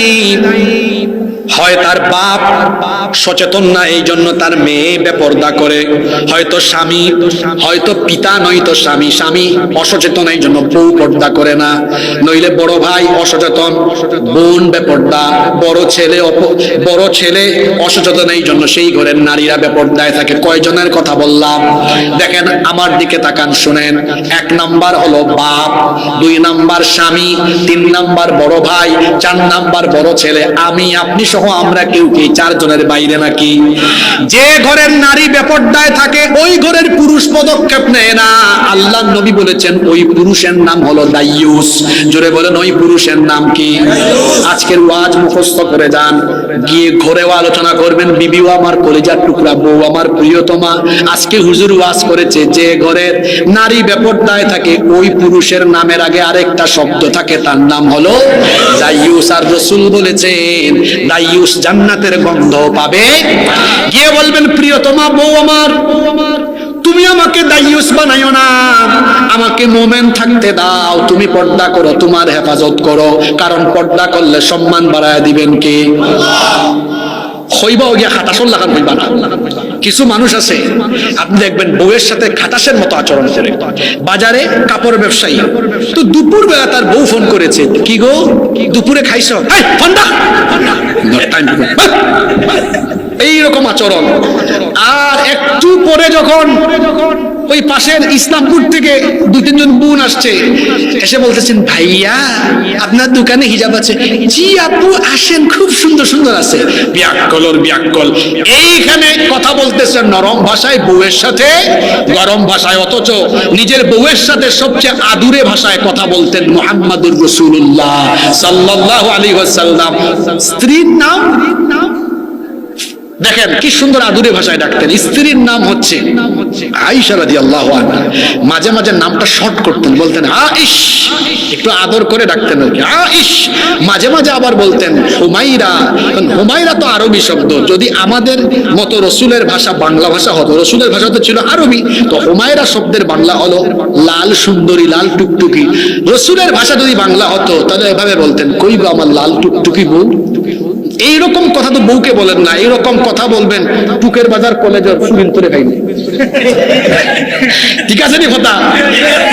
আর জোয়ান ভাইদের ফাঁকুম করি বুঝি তো আমি মাঝে মাঝে এলাকা তাই আলগো সাই গ্লাসে দিয়ে যাই, দেখি রাস্তা ফুরিন্তরে দেখলে তার মোটরসাইকেল ফয়লা বলা শুনলে বাদে ফারুয়া কলেজের সামনে আর সাইফুর রহমান কলেজের সামনে আর টুপের মেতার কলেজের সামনে, এই সময় মোটরসাইকেলের গিয়ার তাড়াতাড়ি উফরে দিয়ে উঠে যায়।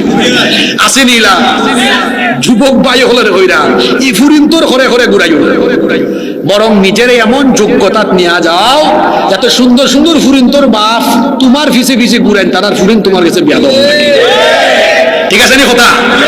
আচ্ছা মাঝখানো কিছু এলাকার বাসায় মাতিল্লাম, রাগ করছেন আপনারা? মাঝে মাঝে তোরা হই আর কি, আমি সিলেট আইলে এর লাগে আপনারা বেজার হয়ে যাননি। আমি বলছি খবরদার আমার যুবক ভাইয়েরা, রসুল আপনাদের ব্যাপারে সুসংবাদ দিয়েছেন। আল্লাহর নবী বলেছেন যে যুবক তার চরিত্রের হেফাজত করবে, আমি মুহাম্মদুর রাসূলুল্লাহ ওই যুবককে জান্নাতে নিয়ে যাওয়ার জন্য জিম্মাদার হয়ে যাব। সুবহানাল্লাহ। ঘরের নারীদেরকে বেপরদায় রাখবেন না। আজকে গিয়ে বউকে বুঝাবেন, একটু সালাম দিবেন, গিয়ে তারপরে সুন্দর সুন্দর কিছু রোমান্টিক কথা বলবেন, এরপরে বলবেন দেখো আমি তোমাকে অনেক ভালোবাসি।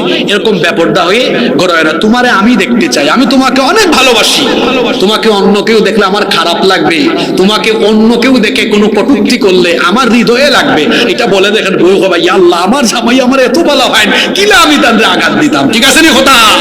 আপনার বাংলাদেশি বেটিন খুব ভালো, এজন্য আমরা আমাদের ঘরের নারীদেরকে পর্দায় রাখবো। রাজি আছেন ইনশাআল্লাহ? আল্লাহ সবাইকে তৌফিক দেন। কষ্ট হচ্ছে আপনাদের? হ্যাঁ, কথায় আছে শেষ ভালো যার সব ভালো কেউ উঠবেন না। আজকে আব্বা আম্মার জন্য দোয়া করে, তওবা কি আছে না, তওবা করে বাড়ি যাবো ইনশাআল্লাহ। নাম্বার 5 নাম্বার শয়তানি কাজ হলো, আচ্ছা এটা খুব ডেঞ্জারাস হয়ে যাবে, বলবো না চুপ থাকো? বলবো। আমাদের জীবন পরিচালনার জন্য আল্লাহ একটা কিতাব দিয়েছেন, যে কিতাব থেকে আমরা এতক্ষণ ধরে ওয়াজ করতেছি। এই কিতাবের নাম কি? জোরে বলেন, এই কিতাবের নাম কি? এই কোরআন দিয়ে, এই কোরআনের আলোকে ব্যক্তি থেকে নিয়ে শুরু করে একদম সর্বোচ্চ জায়গা পর্যন্ত সবকিছু কোরআন দিয়ে পরিচালনা করা মুমিনের কাজ। এটা হলো রসুলের তরিকা, রসুলের আদর্শ। আর কোরআন বাদ দিয়ে শয়তান বা তাগুত বা মানুষের বানানো আইন কানুন গ্রহণ করে তা দিয়ে সমাজ রাষ্ট্র পরিচালনা করা, এটা হলো শয়তানি আর তাগুতি আদর্শ। কথা বলবো না বন্ধ করে দিব? এখন এটাকে শয়তানি আদর্শ বললাম, দলিল কি? আল্লাহ তাআলা কোরআনে কারীমে কি বলেন শুনেন। কোরআনুল কারীমের 4 নম্বর সূরা সূরাতুন নিসা এর 76 নম্বর আয়াতে আল্লাহ তাআলা বলছেন, আল্লাযীনা আমানু ইউকাতিলুনা ফি সাবিলিল্লাহ। ইমানদার যারা আল্লাহর পথে সংগ্রাম করে, আল্লাহর দ্বীন কায়েমে চেষ্টা করে তারা, ওয়াল্লাযীনা কাফারু ইউকাতিলুনা ফি সাবিলিত তাগুত ফাকাতিলু আউলিয়া আশ-শাইতান। খুব ভালো করে এই আয়াতটা শুনেন। আল্লাহ বলছেন যারা আল্লাহর দেওয়া আইন কানুন বাদ দিয়ে তাগুতের মতবাদ প্রতিষ্ঠার জন্য আন্দোলন করে, এরা হলো শয়তানের অনুসারী, এরা হলো শয়তানের বন্ধু। আমরা আল্লাহ আর রাসূলের বন্ধু হতে চাই না, শয়তানের বন্ধু হতে চাই। আস্তে বলবেন না, জোরে বলেন, কার বন্ধু হতে চাই? আল্লাহর বন্ধু আর রাসূলের বন্ধু হলে আল্লাহ আর রাসূলের তরিকা মানতে হবে। আমার নবী 40 বছর বয়স থেকে দাওয়াত দিয়েছেন। এতটুকু কথা মনে রাখবেন, নবীজি দুনিয়ায় ছিলেন 63 বছর। কথা বুঝে থাকলে বলেন তো, বীর পুরুষের মতো আওয়াজ দেন, আমার নবী দুনিয়ায় ছিলেন কত বছর? 40 বছর পর্যন্ত মানুষকে ইমানের দাওয়াত দেন নাই। দাওয়াত শুরু করেছেন 40 থেকে 53 পর্যন্ত। 13 বছর ছিলেন মক্কায় দাওয়াত দিয়েছেন। তায়েফে নির্যাতিত হয়েছেন, দান মুবারক শহীদ হয়েছে, সাফা পাহাড়ে আমার নবীর রক্ত ঝরেছে। নবীর সাহাবী খাব্বাব খুবাইবকে, আম্মারকে, ইয়াসিরকে নির্যাতন করা হয়েছে, সুমাইয়া রাদিয়াল্লাহু আনহাকে শহীদ করা হয়েছে। 13টা বছর মক্কায় নবীজি দাওয়াত দিয়েছেন। শিয়াবে আবি তালিবে 3 বছর জেলে বন্দী থেকেছেন, কষ্ট করেছেন, নির্যাতন সহ্য করেছেন, সাহাবীরা রক্ত দিয়েছেন, অনেকে শহীদ হয়েছেন। 13 বছর গেল, এর আগের 40 আর এখনের 13 মুঠ হইল কত? আরো জুড়ে বলেন, মুঠ হইল কত? এরপরে নবীজি মক্কা থেকে মদিনায় হিজরত করে আসলেন। এখন আমার নবী আর দুর্বল না। মদিনার আউস আর খাজরাজ গোত্রের সকল মানুষরা মিলে মদিনা রাষ্ট্রে, মদিনা দেশের দায়িত্ব নবীজির হাতে সুপর্দ করে দিল। আল্লাহর নবী এবার কুরআনকে সংবিধান বানিয়ে মদিনার রাষ্ট্র পুরাপত্তন করে আমার নবী মদিনা রাষ্ট্রের প্রেসিডেন্ট হয়ে গেলেন। আরো আসতে বলেন সুবহানাল্লাহ। 53 বছর বয়সের নবী, তিনি আবার কি হইলেন? জুড়ে বলেন, জুড়ে বলেন, জুড়ে বলেন। এই ওয়াজ তো সব জায়গায় হয় না, হ্যাঁ, খালি মিসওয়াকের ওয়াজ, কদু খাওয়া লাউ খাওয়ার ওয়াজ। আর নবী যে 53 থেকে 63 পর্যন্ত একটি রাষ্ট্রের, একটি দেশের প্রেসিডেন্ট হয়ে কুরআন দিয়ে রাষ্ট্র পরিচালনা করেছেন। আজ আপনার বাংলাদেশে বলা হয় কুরআন দিয়ে দেশ পরিচালনা, ধর্ম ব্যবসা, এই কথা বলে তারা রাসূলের সাথে আঘাত করেছে। এত বড় দুঃসাহস তোমাকে কে দিয়েছে আমার রাসূলের আদর্শ নিয়ে কথা বলার? এখানে হুজুররা বসে আছে, বলেন নবীজি কুরআন দিয়ে দেশ পরিচালনা করেছেন কত বছর? ওটা আওয়াজে নেই, আরো জোরে বলেন কত বছর? আরো জোরে কত বছর? নবীর জীবনী মুখস্থ করে যান, মোট দুনিয়ায় ছিলেন কত বছর? আরো জোরে কত বছর? আরো জোরে কত বছর? দাওয়াত দেন নাই কত বছর? শুধু দাওয়াত শুরু করেছেন কত বছরে? 40 থেকে 53 পর্যন্ত 13 বছর দাওয়াত দিয়েছেন।